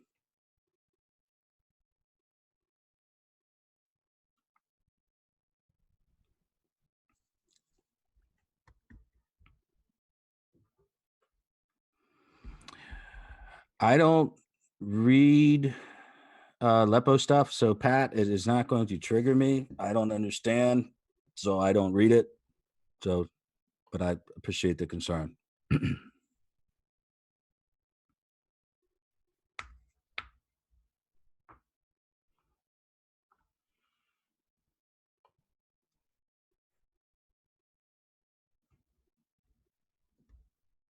And this also might be a good time to pivot and say that we are exactly 2 months away from the epic New York City event.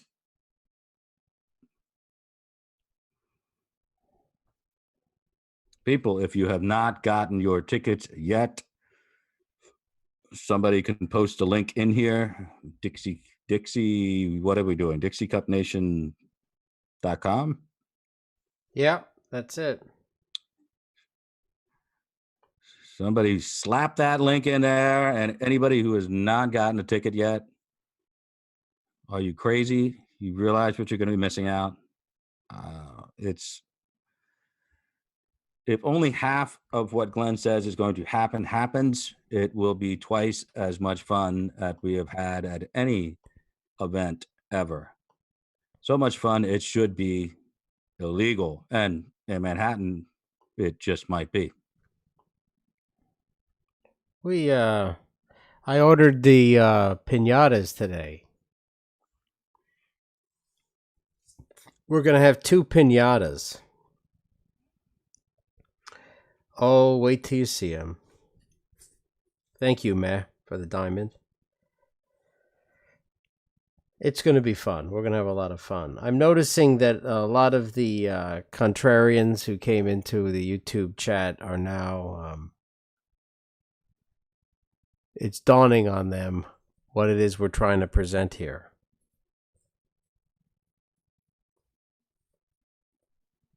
That's the thing. We can all pretend it's not happening. I'm sick of it. I'm sick of dealing with idiots. That's all we seem to do is listen to fools who don't understand anything. They don't even bother to, like they're asking, oh, how do you know that Brian Cates is man of Aki? He's admitted that's it. Pretty well established. He himself has said it. He said it. He's proud of it. It's not like he's hiding it. He thinks it garners sympathy. I'm just tired of it. I'm tired of him.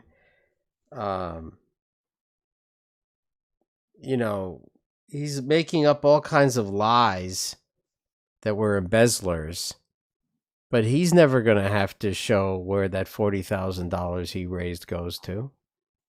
Or Willie. Well, yeah. Yeah, but he doesn't know that yet. No, he doesn't know that, no. He has no idea. As a matter of fact, I have it on good authority. He can't hear you talking right now anyway. Yeah, he doesn't listen. That's his problem. No, he's a bad listener. I keep calling him, but he never picks up the phone. I thought it was just me. He's busy. Yeah, he's busy. He's busy, all right. So this is where we've kind of arrived. Look, you didn't want to mention Flynn's son, but I'll just in passing say Flynn's son came to our Palin event, which apparently never happened, right? I mean, that's another. Although the entire event is available on our YouTube channel, both the VIP pre-event which is almost an hour and a half, and the event itself, which is about 2 hours. I may have trimmed it a little, get the filler out. Look, when Flynn's son was there, in my presence, he actually said that his father was innocent, that it was a witch hunt, and that soon enough they would turn the tables. But I got to be honest, Adam, everything that we have known in the last month or two, not only does it look like that's not true, it looks like either he was like overly hopeful, perhaps in March of 2018, or maybe he was trying to mislead us. Jury's out. Well, I mean, I didn't know. I don't think anybody knew the bulk of what was really going on at that point. So Flynn knew. Yeah. I mean, obviously, his lawyers knew. Listen, the people behind the scenes at that point, they were just saying that there's more to the story. We don't know what it is, but there's a reason why Flynn's lawyers are like, they got everything under the covers. They're not talking. Like, you can't get them to say anything. The only time that the Flynn's lawyers ever came out and said anything was when Woolsey gave that report about them, the Turkish guys were offering $10 or $15 million to basically kidnap Gulen and get him out of the country, and that Flynn and for some reason Flynn Jr. were in on that discussion. And of course, his lawyers came out and shot that down right away. I said that's ridiculous, but it wasn't some Yahoo that was saying it. It was widely considered one of the worst CIA directors, if you take out John Brennan. But Woolsey is not considered to be the most credible guy in the world, but he was a CIA director, for God's sakes, and a major partner in the Flynn Intel Group. He testified to that. He gave that testimony to Mahler. So of course, Mahler's people are going to be all over that shit. So at that point, I don't think we had known those types of details about. To me, the most disturbing part was it was not until I think March that he finally retroactively went and declared and registered on under the FAR Act, but that he still misrepresented where the money came from, and he made it appear as if it came from a Dutch company when it was really a Dutch company owned by one of Erdogan's top confidants, a Turkish businessman. So I mean, it was real, and that they've indicted him too, but he's not going to come back from Turkey for charges. But so the one guy left holding, the one guy without a chair when the music stops is this whatever the hell his name is. He's got two names. I guess he goes by half of his real last name. First name is like Bien or something. I don't even know. The Iranian guy. He gets left holding the cards, and he's the one that Flynn's going to bury. And this guy is going to try to bury Flynn. So it should be interesting. We'll see what happens. We'll see what happens on the whenever that is in July. Flynn Jr. No, it wasn't the kidnapping news. Flynn Jr. deleted his Twitter account. It was a skirmish between his uncle and himself over Q things, I think. And it was shortly after Flynn came out, basically saying Q is just garbage and, stop believing this shit. And I'm not entirely sure whether the lawyers told him to stop getting on Twitter. I'm sure any lawyer worth their own salt would tell them the first thing to do is stop tweeting. Just stop, because that's what Mike Flynn did. I mean, Flynn, I think the last tweet Flynn put out was his legal defense fund. He wasn't going to take that down. But Mike Flynn was still DMing people, which is probably not the smartest thing to do. I just don't know. I just can't. I mean, the judgment doesn't add up for me. So, I mean, I don't have any personal animus toward the guy. We're not having any aha moment here. We're not saying anything that is not already factually on the record and reported. It's just that our echo chamber side fails to ever remind anyone that it's not just the conversation of Comey sending over Pienka and Strzok over to the White House unannounced, and him not being totally forthcoming about his conversations with Kislyak. That's not what this whole thing is about. If that was all it was about, I think everybody would be up in arms, and I think Trump would have already pardoned him so that no investigation really would have had to occur beyond that. Once Trump learned of the details that were associated with some of his other work, as far as Turkey goes, as far as another FBI investigation was already opened into him from his trips and calls to Russia since 2013. When Trump found that out, it's right there in the Mueller report. The problem with our side is they don't read the Mueller report. You know, the other side, they're like parsing over every word of the Mueller report. Our people don't want to read it because they hear what they want to hear. No obstruction, no collusion. Okay, good. We'll move on. We trust you. That's good. That's great news. You got to read the testimony of all these people in there, of Don McGahn, of Priebus, of Spicer. A whole Pix didn't really say anything too bad, but she also was very forthcoming about what she heard the president say about Mike Flynn. KT McFarland certainly heard some things going back and forth with what was asked of her. It's just a lot of unpleasantness was reported in that report. None of it rose to the level of criminality. But does that mean that we're, pure Caesar's wife here as far as people like Flynn are concerned? No, absolutely not. We have to take a little bit of, we have to take our whatever. We'll take some flack. Well, this is part of the, the reorientation of MAGA coalition. 2 years ago when we started, we would never do a scope like this. I don't know why I still call them scopes. We're off Periscope. We would never live stream in this unvarnished way. But that's what we're doing now because no one else is doing it. Listen, guys, if you want to get gaslit from here until eternity, then you've got the wrong channel. Yeah. To put it mildly. When are they going to get as tired of it? The bulk of the people on Twitter, when are they going to run out of steam with this stuff? I don't know. I mean, maybe we'll wake up a few people along the way.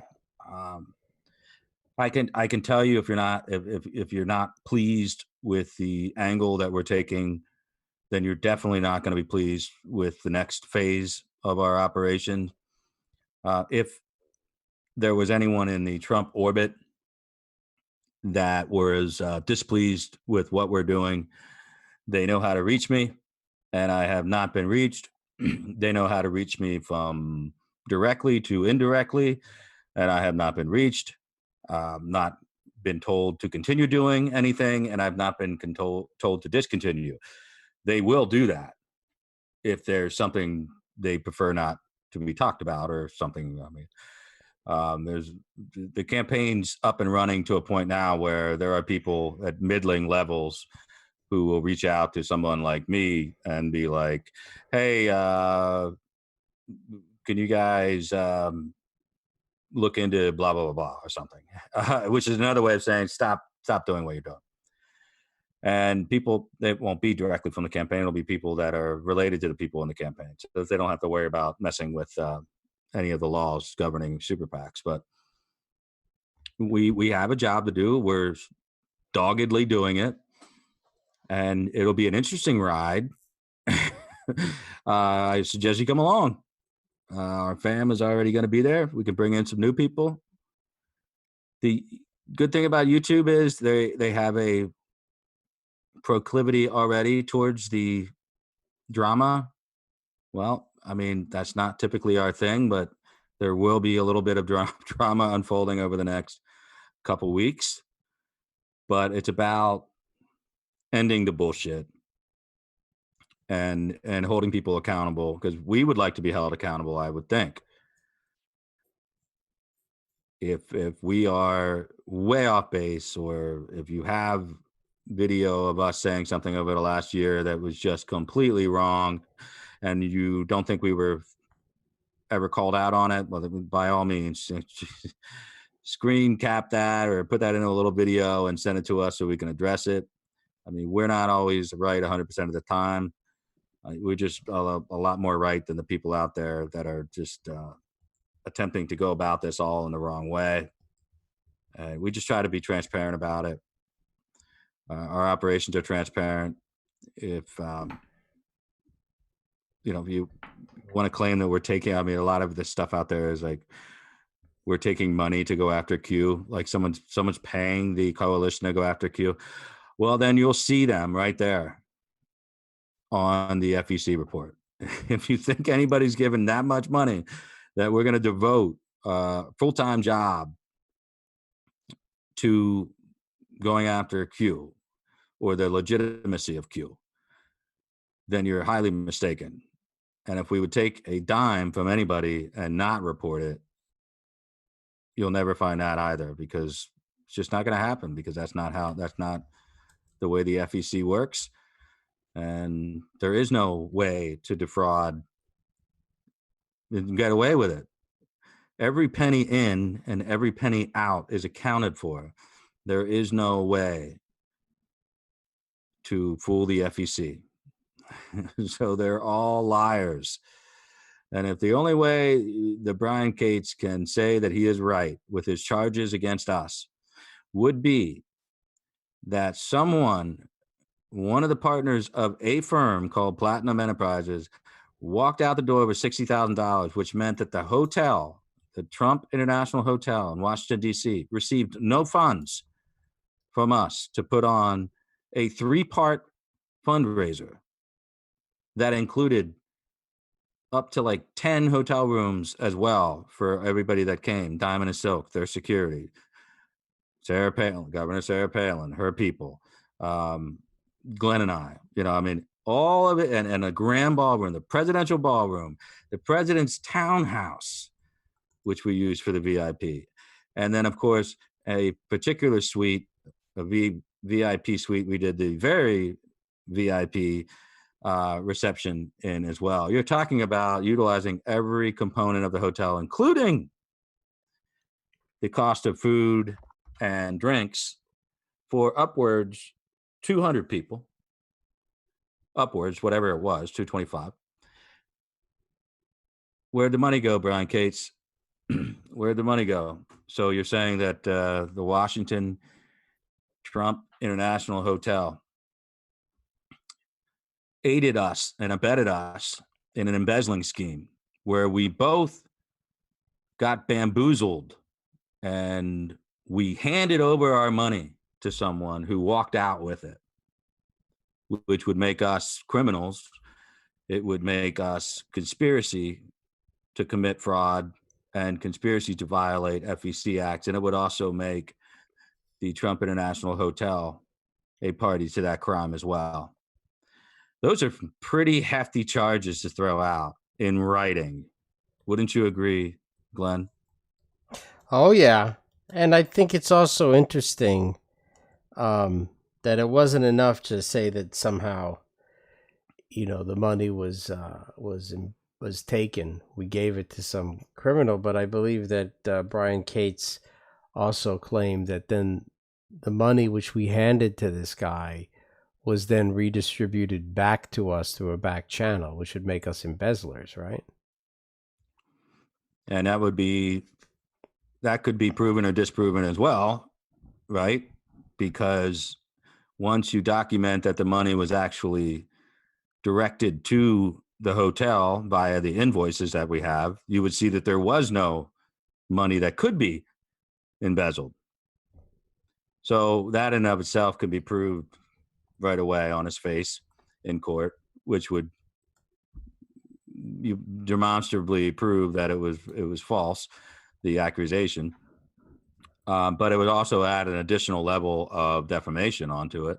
So not only are we careless and allowed this to happen, and not only is the Trump Hotel working with us to allow this to occur, now on top of that, we stiffed the Trump Hotel and somehow embezzled the money back into our own pocket. So it just falls apart. It just falls apart. Where's the money that goes to the hotel? I mean, that's the biggest hole in this whole thing. Now, granted, you're dealing with a guy from shitty East Texas who probably never stayed in anything above an Econo Lodge. So he doesn't really understand anything about the whole transactional nature of running a major fundraiser at a major hotel. So he's just throwing shit out there in writing repeatedly, demonstrate his willingness to be called to the carpet for this thing time and time again. And then what have I said to the other people that he has unfairly defamed on Twitter? And they come to me and say, well, you check this guy out, right? He you know, I'm going to send my lawyer's going to send it. And I'm like, listen, don't bother. The guy has no money. He's judgment proof. Well, that was until he went on the old cyber web, worked together with some of his buddies to raise $32,000 in about 24 hours. Don't need any specific court order or financial disclosure during discovery to get that out there. All you need is a freaking link and a screen cap.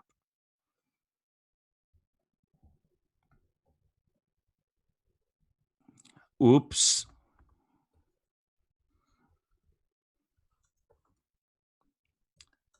Don't quit your night job.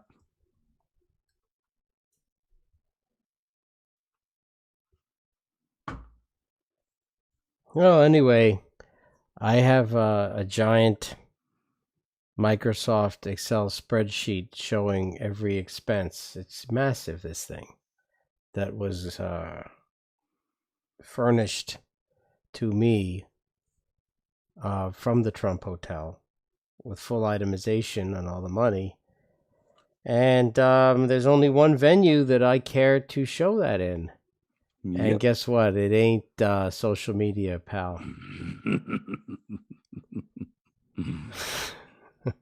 But I think that with the correct venue, we'll be able to not just clear our names of this spurious nonsense, but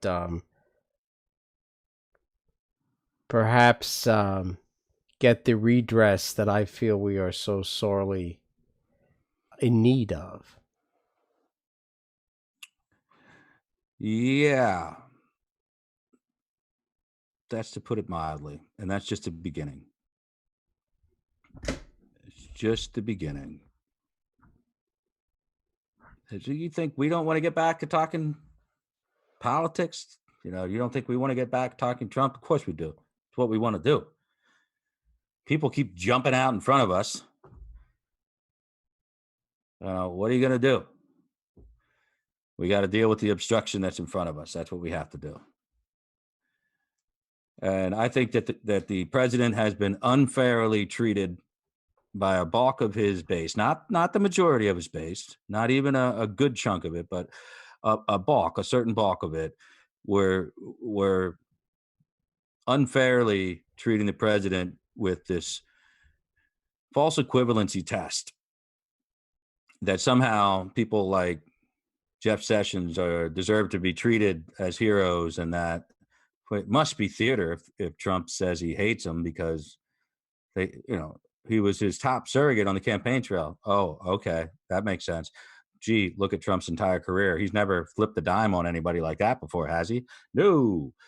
Same thing with General Flynn. It's okay to think the guy is unfairly being treated, and I won't disagree with you. I think there are a lot of people out there who've done just the same things he has, but let's not pretend that he wasn't misleading people, including the president, and that the miscommunication between he and Pence might not just be a unique circumstance. It may have been just where he was at the time, mentally. He was just kind of being evasive and kind of overplaying his hand with the NSA role. I'm not making definitive comments on this stuff. I'm merely suggesting that your primary interest should be the president of the United States and getting him reelected, not playing the pity card on every sad sack of shit that gets caught up in the undertow. because they all wanted to feed off of him. They all wanted their dimes. And it's not altogether different than every grifter on Twitter. Why they do what they do is to keep the money coming in. Trump doesn't get reelected. It's the end of them. It is the end of them. But what are they doing to actually, they think they're helping the people like the Bill Mitchells of the world, honestly think that they're helping get Trump reelected by spitting their bullshit into their freaking PCs about how no one gets it and all the polls are wrong and it's not a problem and we're going to cruise to reelection. That is not helpful. We don't know if we're cruising up or cruising down when we're in June of 2019. I can only tell you that because this is kind of the thing I've been doing since George Herbert Walker freaking Bush. So I may have an inclination or two about when we can start moving the old meter a little bit. Getting worried or not worried or confident or not confident. These people don't use their heads. Bill Mitchell calls himself a suicide prevention squad, which is the most insulting thing I've ever heard. People out there should be so pissed off. I mean, I know that most of the people watching him are trolls and right-wing people, right-wing watch people, just to catch him saying something absurd. But who else could be watching this guy? I can't even get my mind around the whole thing. Thank you, Karen, longtime and trusted friend. Our people, they don't want bullshit. They come in here and they're like, hold the bullshit. Give me the truth. Hold the bullshit. It's like they're like New Yorkers ordering at a deli. That's what I like about most of our people who come in here. What do you got? Give it to me. Hold the bullshit. And that's what we try to do. And they're like, do you guys have to talk for 3 hours? Yeah, probably. Sorry. But we only come on twice a week. So you got to give us a little bit of credit for that.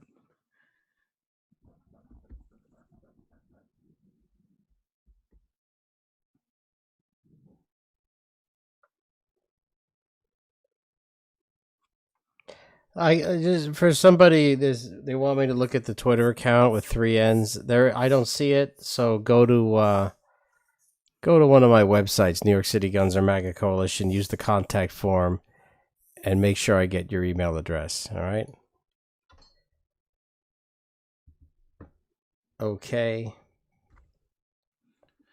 Yeah, and one more thing. The people who are trying to slink out of sight now that they can see the writing on the wall with things like the Q, and I'm talking about you, Tracy Beans. I'm talking about you, David Joseph Hayes, praying medic. You may be forgotten by most of the people, but you will not be forgotten by the MAGA coalition. Oh, no. I'll be remembering you for quite some time. Quite some time. Matter of fact, we consider that our humble responsibility and duty. I had a dream. God told me to remember you.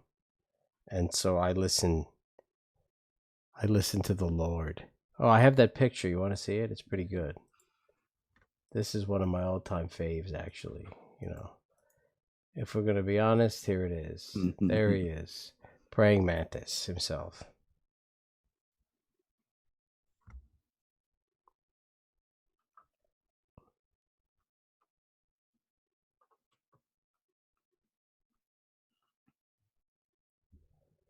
Yeah, that's the one. Let's see what we have here for the old.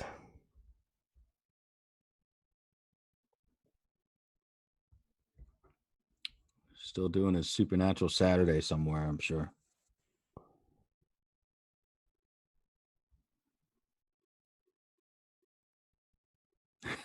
Tall boy. Talking about Denise's artwork behind him. It's really amazing. You're right.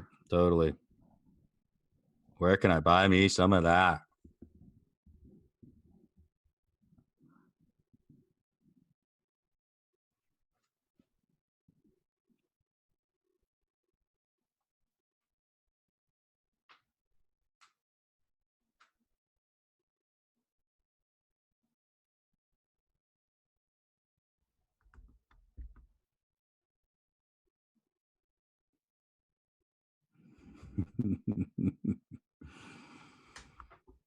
Hey, that was some good shit with Doug last night too. I think I wish we could find a better way to get that full story out there. It's really hard to do when people are constantly losing Twitter accounts associated with it. Stay tuned. More on that story this week. Matter of fact, I'd like Doug hopefully put together an entire piece on that. We can find a way to boost it and get it out there. Because this is the kind of thing that's going to be sneaking up on us in 2020. We got to take care of it now.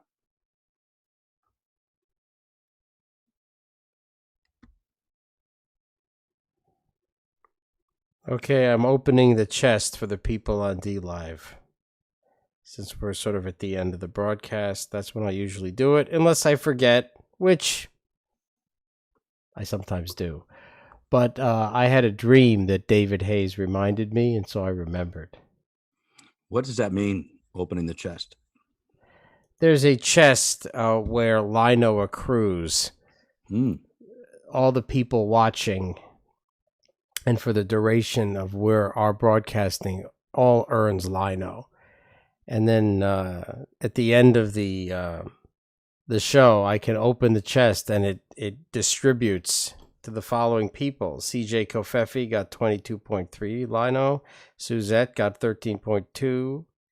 Conic 40 got 9.8. DJ Cannon 5 got 8. And Jamie A got 6.9. And that's how the cookie crumbles. That's a tasty cookie. Yeah. So the more you participate on the D Live platform, the more lino you earn. That's pretty cool. Yeah. I usually have it open on my cell phone, but I have my research materials on there tonight. So that's why I did not have. And now our crew is taking the lino they just got and donating it back to us. Well, that's the unbroken chain of support. So thank you guys.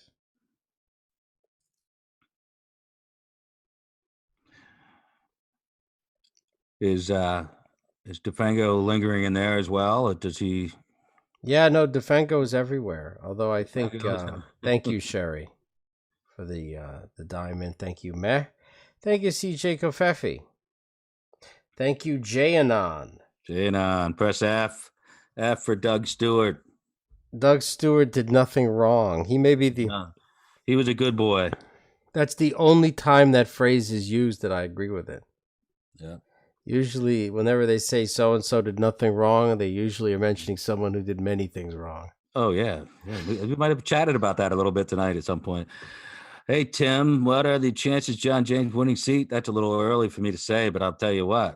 It's got Mr. Peters a little bit unsettled.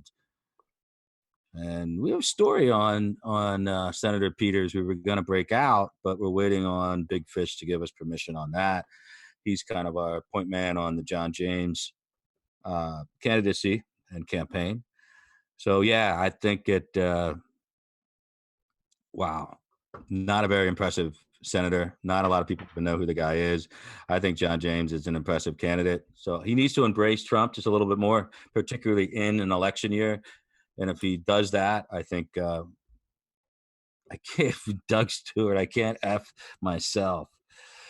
Well, that is a pretty good quip, my friend. Well played. Bill Mitchell could. Bill Mitchell can do many things. Mm-hmm. Can he be a pinata? That's the real question. Another answer we may have sooner rather than not. Oh, yeah. They say that by the first week in July, I will have the answer delivered to me. I don't know how you're going to avoid the temptation of putting steel slugs into a 12 gauge.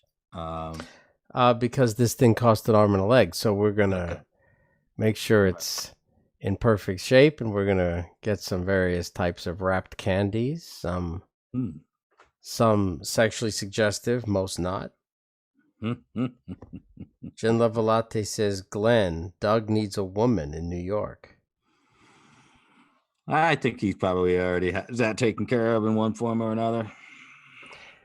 Yes. Well, I know that I made some joke that we're going to auction him off like they did with the, what was that actor's name? The man under the stairs. What? In Groundhog Day. Remember Groundhog Day? That's Elliot. Chris Elliott. Yeah. Yeah. And, well, anyway, we've had many women in their 50s and 60s have DM'd me showing some renewed interest in bidding on Doug Stewart. And even Ginger McQueen has said that she and her husband would be willing to put up $1,500. Wow. To win a night with Doug Stewart. And my response was, I had no idea that you and your husband were so, what's the word I was using? Adventurous. Well, maybe they both listen to the New Kids on the Block. You know, they have a thing for background dancers. Well, anyway, there'll be no such thing. Doug Stewart is not to be auctioned off, but I know that there's many people in the fam that are looking forward to shaking his hand. Doug Stewart has far too much integrity to allow himself to be objectified in such a way. However, he has no such scruples guarding against just run-of-the-mill, unprotected, and relatively apathetic sex. So if that's what you want, he's on board. It's okay, but he'll not go through the process of being bid on.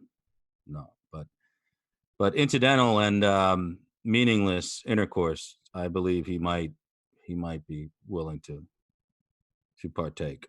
We'll see. We don't know, right? Like Trump says, we'll see what happens. We'll see what happens. Who knows? This could be the beginning of a new chapter in the Doug Stewart story. It should be interesting. We stand a good chance of getting all the people who started the QLARP in the same room at the same time, right? DeFango says he's going to be there. JB says he wants to come. I doubt we'll get Microchip because he likes to remain anonymous. Well, he can wear a mask. Yeah, he can wear. We could get him a Doug Stewart mask. That would confuse the shit out of people. Yeah. That would be pretty good. We'll get him a Doug Stewart mask and a DeFango T-shirt. Okay. What if we have Spicky and Microchip both wearing Doug Stewart masks? That would achieve all kinds of fuckery. Yeah, it'd be really weird if we pulled the mask off, and there's another mask of Doug Stewart. And it was just Doug Stewart. It's all Doug Stewart. Yeah, all Doug's. Everyone will be Doug Stewart. It'll be like Guy Fawkes, but someone who hasn't blown himself up, so that's good. That was a very good live stream we did yesterday with Doug Stewart. I liked it. I liked it. Spicky is Lee Stranahan. Everything's coming together now, like pieces of the puzzle. Yeah, Deborah, it's getting to the point where the Chicken Little, the sky is falling.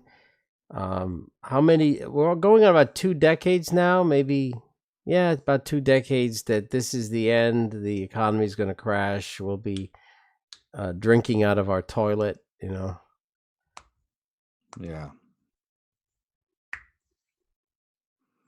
Well, if it does, I already told you, expect some company.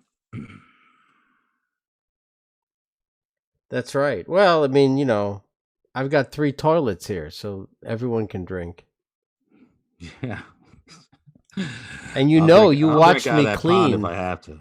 You just watched me clean the half bath Yeah. after Obi contaminated it, so My that you could God. eat off that toilet now. You could, man. I wouldn't say you should, but you could. No, it was definitely sparkling, and it was like a bleach bomb went off in there. But correctly, when asked to respond, Obi, what the fuck happened in there? He correctly answered, "I have no idea," and Yeah. that's that was true. I You have can not only seen his cop mention to here. that which you remember. Yeah. DeFango says he bets Adam can drink. Not as much as you I'm might think, actually. pretty sure Obi can drink me under the table, but I'll see if I can't hold my own when we're in New York. Yeah, well, I selected the dinner place based on their beer menu. They have 3 or 4 different IPAs. I think 1 or 2 of them are on tap, and 1 or Yeah. 2 of them are in bottles. So Yeah, but I'm gonna be in Manhattan, so I might want to just kind of like have a martini, and then maybe even to be really ironic, maybe I'll just have a Manhattan, if that's not too much irony. Manhattan, but that's a mixed drink, huh? It's No, like fruit. that's bourbon just with uh, a cherry, Oh, basically. Yeah, it's well, I not really a mean, mixed. why ruin the bourbon with a cherry? I'll just say, can I have a Manhattan hold the cherry, please? Yeah, that's better. I like that better. Yeah. Yeah. Yes, Nancy, my love dumpling. God, I hate that guy. He used to come in like my dad. Like if my dad was still alive and using Periscope, he would come into my Periscope room and try to troll me in the way I would imagine my father would try to troll me. Wow. With this professorial attempting at dressing me down, which was just,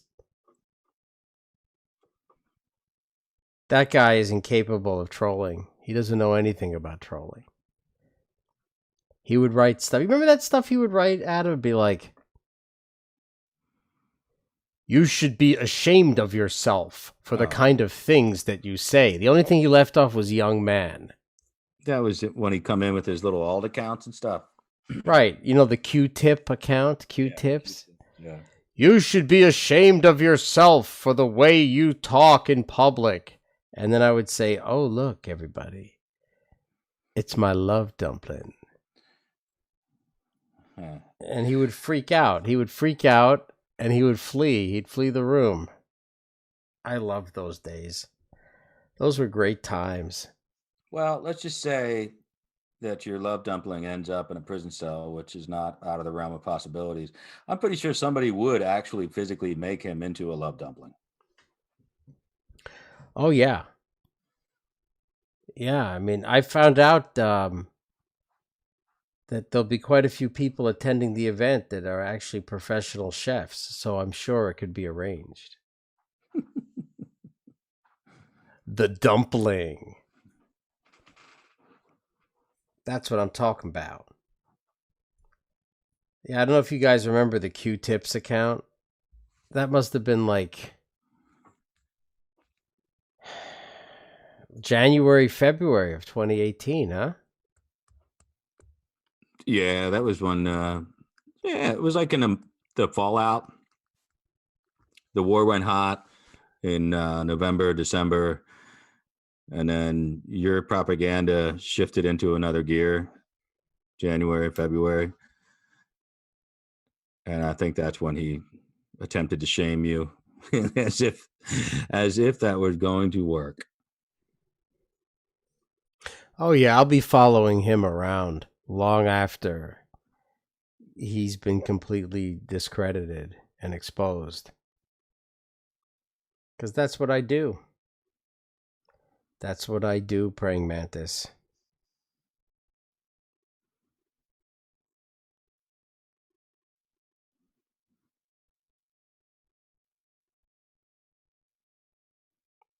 No, there's Obi. He made it. Obi made it. Yay. Yes, the third day, we're all going to have brunch at the Trump Tower. First day is Friday, August 16th. We're going to have a dinner starting at 6 p.m. at a Trump-friendly establishment, which has a huge bar. And, I think all the beer and wine and soda is included. If you want mixed drinks, you have to pay for those yourself. Mainly because I seem to remember all of these MAGA events, almost no one is drinking mixed drinks on the dinner. Yeah. It's all wine and beer, and so the cost was exponentially higher if you throw in the full bar. The second day is the 17th, which is a Saturday, and that will be taking place in a Trump property. And all food and booze will be provided, including grain alcohols. There'll also be a movie theater on the premises where I'll be cutting a sort of best of the MAGA meetups, which will feature footage from the very first MAGA meetup in Astoria, Queens, all the way through Covfefe 2. Hopefully heavily edited for my pacification. I don't even going to do a half an hour, so it's going to be very... Well, I meant heavily edited to not show me things that are going to... or people that I don't want to see. Oh, no, that's the whole point of it. Yeah. Oh, no. God. The whole point of it is to parade all this stuff. Like all the mistakes that we made, kind of like Trump feels about his entire administration. Hey, look, I hired that person. Oh, that was a mistake. So we're going to feel very similar watching that whole thing. We'll be like, oh, I cannot believe we let that person in. Yikes. Yeah, believe it or not, we have friends. My wife and I have friends in Manhattan that are conservatives. And just today, a very wealthy older lady, not that old, because it's a woman, you don't want to say very old, but she's a woman of means. She's very conservative. And it turns out she's a fundraiser. So I'm thinking maybe it would be great to have her meet Adam Gingrich. Who knows? Maybe we can actually get a fundraiser where we make some money. It would be a first for the MAGA coalition. We throw good fundraisers. We just don't actually make any money off. Yeah, there was the first one in Florida where we lost 10 grand. Then there was the second one in Washington, D.C. where we broke even. Yep. That was, hey, good job, Glenn. You broke even. And now I'm thinking we should, the trifecta would be if we could actually do a fundraiser where we made some money. That would be really exciting. I don't know. I'm entirely comfortable with that, but we can kick around the concept. I'm not sure that we can do it, but I think we should try. This time we should aim to actually make some money if possible. Why not? Anyway, there'll be, other than that, there's going to also be a game room and an outdoor area. It will be August, though, in Manhattan, so I expect it to be 80 or 90 degrees at least. But it's fun. I've actually attended other events in this place, and it's really nice. Will there be an OB kissing booth? Yeah, I guess people will pay not to be kissed by Obi, right? That could be a moneymaker. You want to talk about... hey, that's how we'll finally make some money at one of these events. We'll have a booth for getting some good sex from Doug Stewart. I think that'll be a big draw. And not having to be kissed by Obi will be awesome. That could actually be a bigger draw, possibly.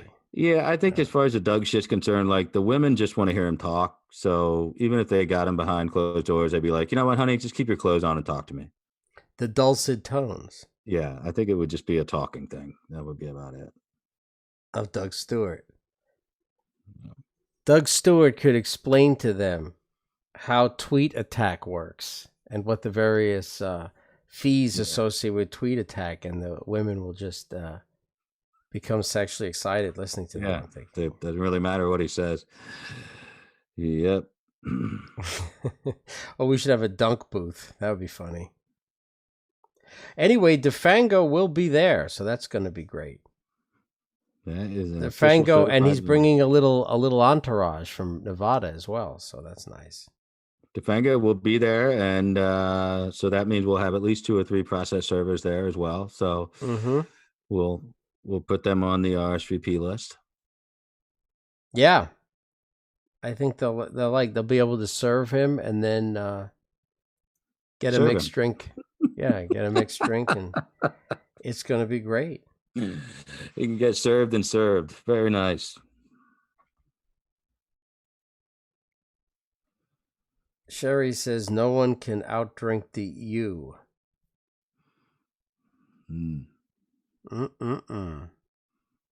So it's going to be a lot of fun. I hope to see you guys there.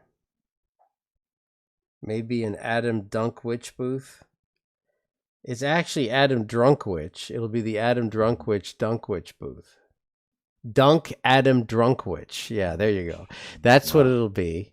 $20 a pop. 20 bucks an attempt. And we'll see what we can raise on that.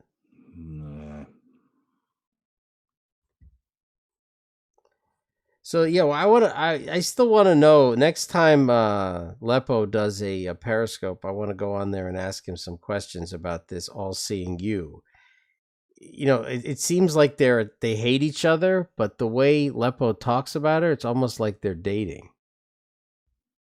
You know, but that could just be his comedy. In Soviet Russia, we have many comedy jokes.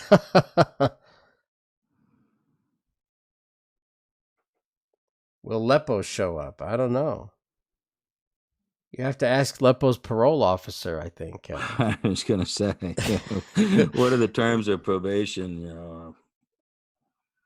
Yeah, I mean, if his parole officer lets him leave the state, maybe he can come to Manhattan, but I don't know. Things get rough over there, you know. It's rough in that world. So, Adam, all of this stuff that you were discussing today about Flynn, etc., it's going to be common knowledge within, what, like 3 weeks, 4 weeks?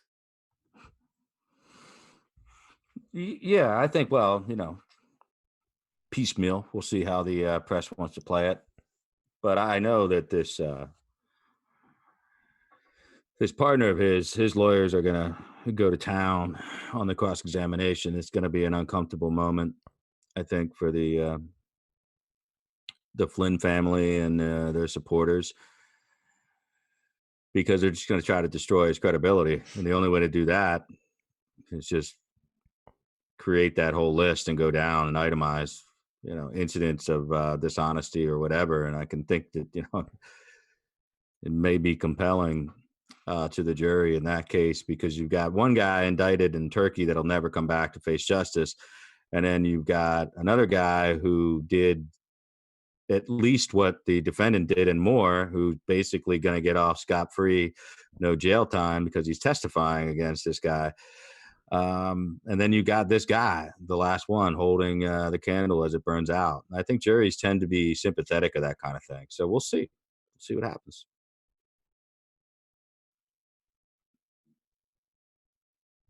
I think the next time we talk about this, it'll be about whatever his lawyer is saying on Fox News. So will she get on there and start talking trash now before the court appearance? I wouldn't recommend it, but I don't think he hired her for nothing.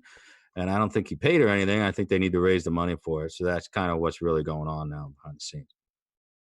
So somebody got a hold of the president and said, hey, can you put out a positive tweet? So the president does it. That's how this shit works. And then Gorka probably already called her and says, come on my show 3 days out of every week. And Dan Bongino will talk about it. And, you know, that'll be the new new cause de celebre in the conservative circles. Yes, definitely. Come on as many times as you like. I mean, frankly, I'm astounded how I'm running out of material for my Salem radio extravaganza. It would be a welcome breaking up of the monotony if you could come on 2 to 3 times per week and discuss the Flynn situation. It'd be very, very good. Yeah.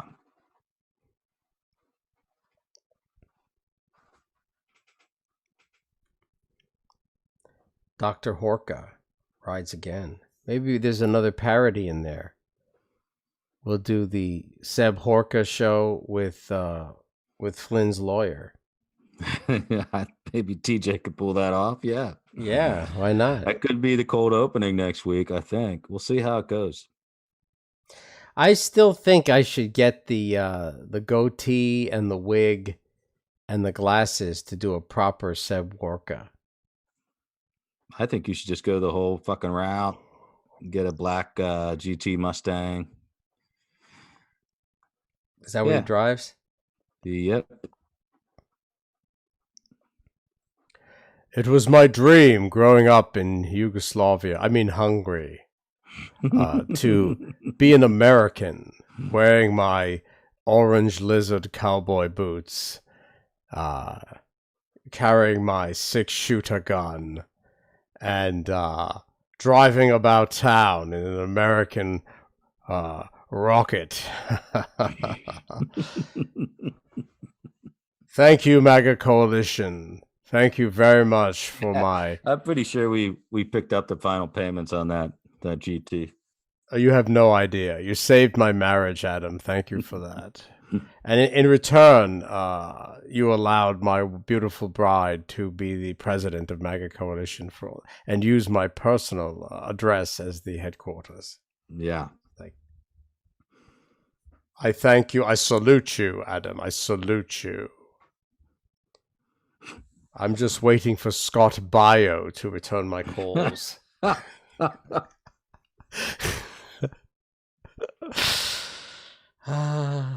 Having too much fun. I don't like it, man. It puts me back into bad places. I don't. You mean in that limousine with Hassine screaming at him? Yeah. That was fun, but the rest of it's just no fun. Yeah, I mean, that scene was that was out of some kind of fucking TV show. That was just weird. That was surreal right there. But that's not true, bemused in New Jersey. My PhD is not fake. That is the kind of fake news that I've become accustomed to since I have lowered myself to enter the radio world. It's a genre, I was told. It's not a fucking genre. It's a disaster. It's a disaster. Someone with my natural talents lowering himself to the radio audience. The average IQ of the listener is somewhere between a pea and perhaps a small rodent.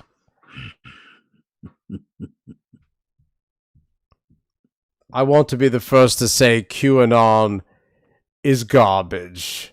Absolute garbage, but Pizzagate is real. I'd like to also mention. Thank you. We had a little Pizzagate party at the studio last week. So I'm saying Pizzagate is definitely real. We got 10 pies delivered to the Salem Radio Network headquarters, and we consumed them all with light beer. Which is the Hungarian tradition, actually. You should have been there, Gingrich. You should, except I didn't invite you, but it was very, very exciting. Very exciting. I want to thank the MAGA Coalition for making it possible. As well as sexually having a congress with my wife. If it wasn't for the MAGA Coalition's hearty donations to the Walker Fund, I don't think I'd still be married. Well, I'd be seeing my kids, probably with security guards monitoring it and officers of the court present.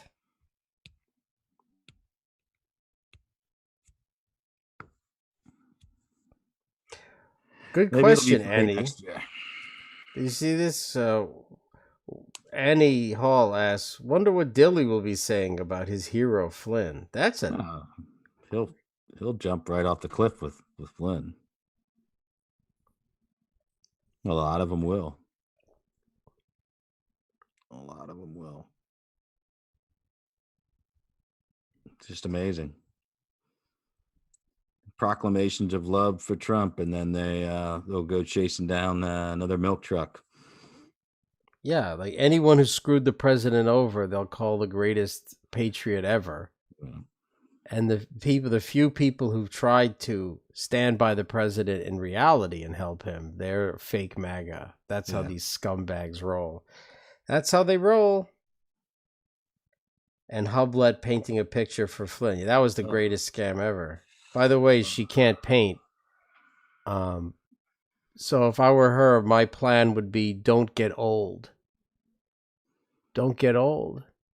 Because once you get old, you'll have absolutely nothing going for you. You possess nothing that's going to translate into success once you become old. It's very sad, but I will not cry.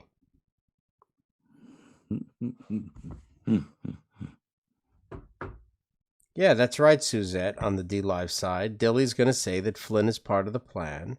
He has to take one for the team. This was all 7D chess. They've been saying that. God almighty. 2 years. Oh. They're so stupid that these guys are sabotaging everything. If Trump loses in 2020, they're going to be claiming it's all part of the plan, right? I mean, Yeah. I mean, where do you go? I mean, frankly, the existential threat of not winning is so fucking horrifying, because if we fuck this up, no way you lose the presidency and take the House back. That ain't happening. And we're already down to razor thin margins in the Senate. And you know the Dems, if they get one more shot, they're going to blow up the filibuster. So if you give them a 1-seat majority in the Senate, you're talking, I don't think we're ever gonna be able to wrestle power away again. I mean, it'll just be, I don't even know what happened to the country anymore. So I think that these people should be concentrating a little bit more on things of a actual political ramification, like re-election, than these fanciful tales of whatever. And so that we must help them, kind of goad them into responsible actions. We will do so as much as we possibly can. So someone must put an end to as many fairy tales as we possibly can. Why not us lead the way with what we can do with our limited resources? We will do. Well, I think we're the first ones to go on the record. More will follow because they won't be able to deny it for much longer. No. And frankly, we could have gone on the record a couple months ago. But it wasn't. Yeah, I mean, we could have, something we've talked about privately and stuff like that. We know what's coming, but it wasn't until I get like a trial date, on something like this, where I try to get a little bit ahead of it so that we can talk about it prior to it happening. Mm-hmm. And that's why we're talking about it now. We're getting down to the nitty gritty. He put himself back into the news cycle by firing his attorneys and bringing on, predictably, someone that can be on Fox News 3 nights a week. So this is not shocking to me, because it's not about Donald Trump. And this is a classic PR move to get somebody that Donald Trump likes, get somebody who goes after Mueller, has gone after Wiseman in court, who's already on Fox as a contributor. And then maybe it's a little less painful for the president to be beat over the head with this Flynn stuff every night, as long as someone's kicking Mueller in the balls. So this is about as safe of a move he can make, but don't get fooled into thinking he's changing his plea. It ain't gonna happen. If he does that, he's crazy. And he ain't crazy.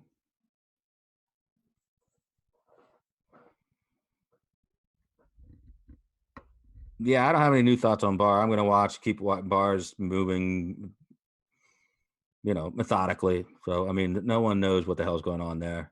Durham completely rebooted his investigation. So don't think that he's been doing this for like 8 months. He's completely started over again. So it's going to take a while. I got to send some agents over to the UK and interview Christopher Steele, and we'll try to get some information there and put Bruce Orr back under the hot lights again. And there's all kinds of things. Devin Nunes has insisted that there's going to be some trouble for the guys in the counter intel world.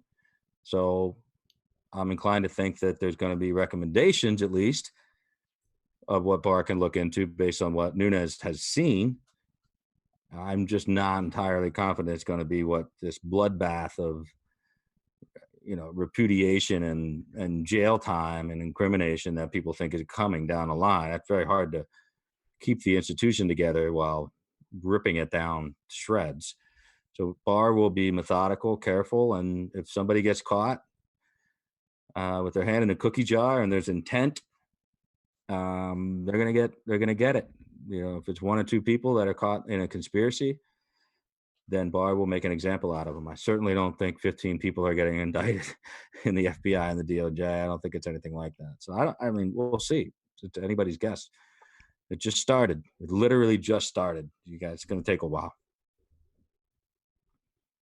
William Barr can't fire the FBI director. I mean, he can suggest to the president that the president fire the FBI director. But what do you think people are going to tell the president right now about firing another FBI director? I don't think that's going to happen before the election. So no, that's not going to happen. Yeah, like I said before, Trey Billion, I'm aware of that, and I did some checking, and the file is pretty large.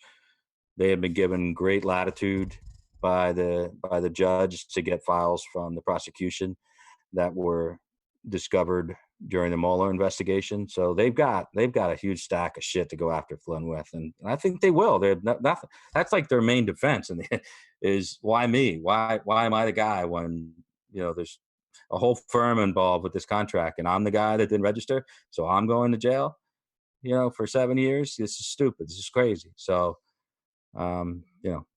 that's going to be the defense. So they literally their big moment is when Flynn gets up there. So we'll see. We shall see. And with that, it is the witching hour of 2:00. And I want to save a little bit of Glenn's energy for tomorrow. I believe. Are you doing a Father's Day edition with the Colonel? We'll see. If not, I'm going to take the night off and not have fun. Does the Colonel have progeny? Yes, he has sons, I believe. Wow. Well, then he might be busy tomorrow, so you might get the night off. But even if you do, you will be right back on Tuesday night, 10:00. So let's remind our audience that we are back to a regular schedule of Tuesday and Saturday, just like the old days of yonder. That's right. We're back. It's back. And Adam is also firing up the YouTube Live app on his phone and doing live streams, as he sees fit. Yeah, inspired by the devil-may-care attitudes of the defangos of the world that just get on to say hello. You never know. That's right. That's right. Who knows? Maybe if the show wraps up now, I can actually talk to my wife before I go to sleep. Since apparently she's awake for the first time, like ever, on a Saturday at 2 a.m. Jeez. Well, in that case, she wants to know. Yeah, where did Emo go tonight? Is Athene and Emo? Are they? I guess their newfound freedom. They're probably. Well, Emo's sleeping. Poor bastard. She wore him out. He is. Poor Emo. Poor guy. He's coming over here, in July. Yeah. I heard a rumor. It's going to be another fireworks scope, perhaps. Yes, and I think I may get I may install an outdoor um, router so that people outside can now use the high-speed internet without having, because it really wasn't working so well sitting at that table. Yeah, it would depend. Yeah, you were right though. When But the the thing glass is, sliding door Adam, was in the way, I kept yeah, getting. there's all kinds of weird things. If we just installed one of those things outside, it would literally open up the entire outside. So I may look into doing that so we can actually do a live stream properly. Because the last time, remember, we couldn't get any real connectivity, so I ended up just videoing the fireworks display and then uploading it. It'd be nice to do an actual live one, so I'll look into it. I gots to look into it. A friend of mine has offered to help me do the wiring and cutting the, because it has to be mounted on top of the siding of the house, so it's not exactly easy, but whatever. But that's the July 4th weekend with Emo, Athene, and Dr. Sebastian Warka will be here, I think. Because Warka is famous. He's world renowned for celebrating, the American, the date of the American Revolution, the colonies and the crown.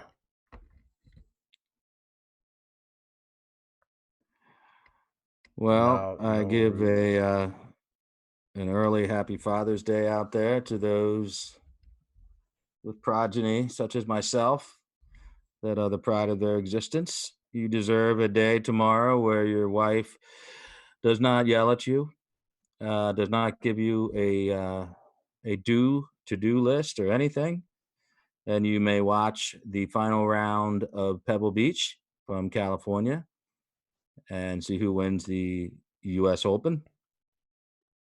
And I think I just projected a little bit out there, but now I will be heading down to Hershey. My parents just returned from an elongated trip to Europe, so haven't seen them in a few weeks. So we'll catch up and spend Father's Day in Hershey, and I hope everybody has a good Father's Day.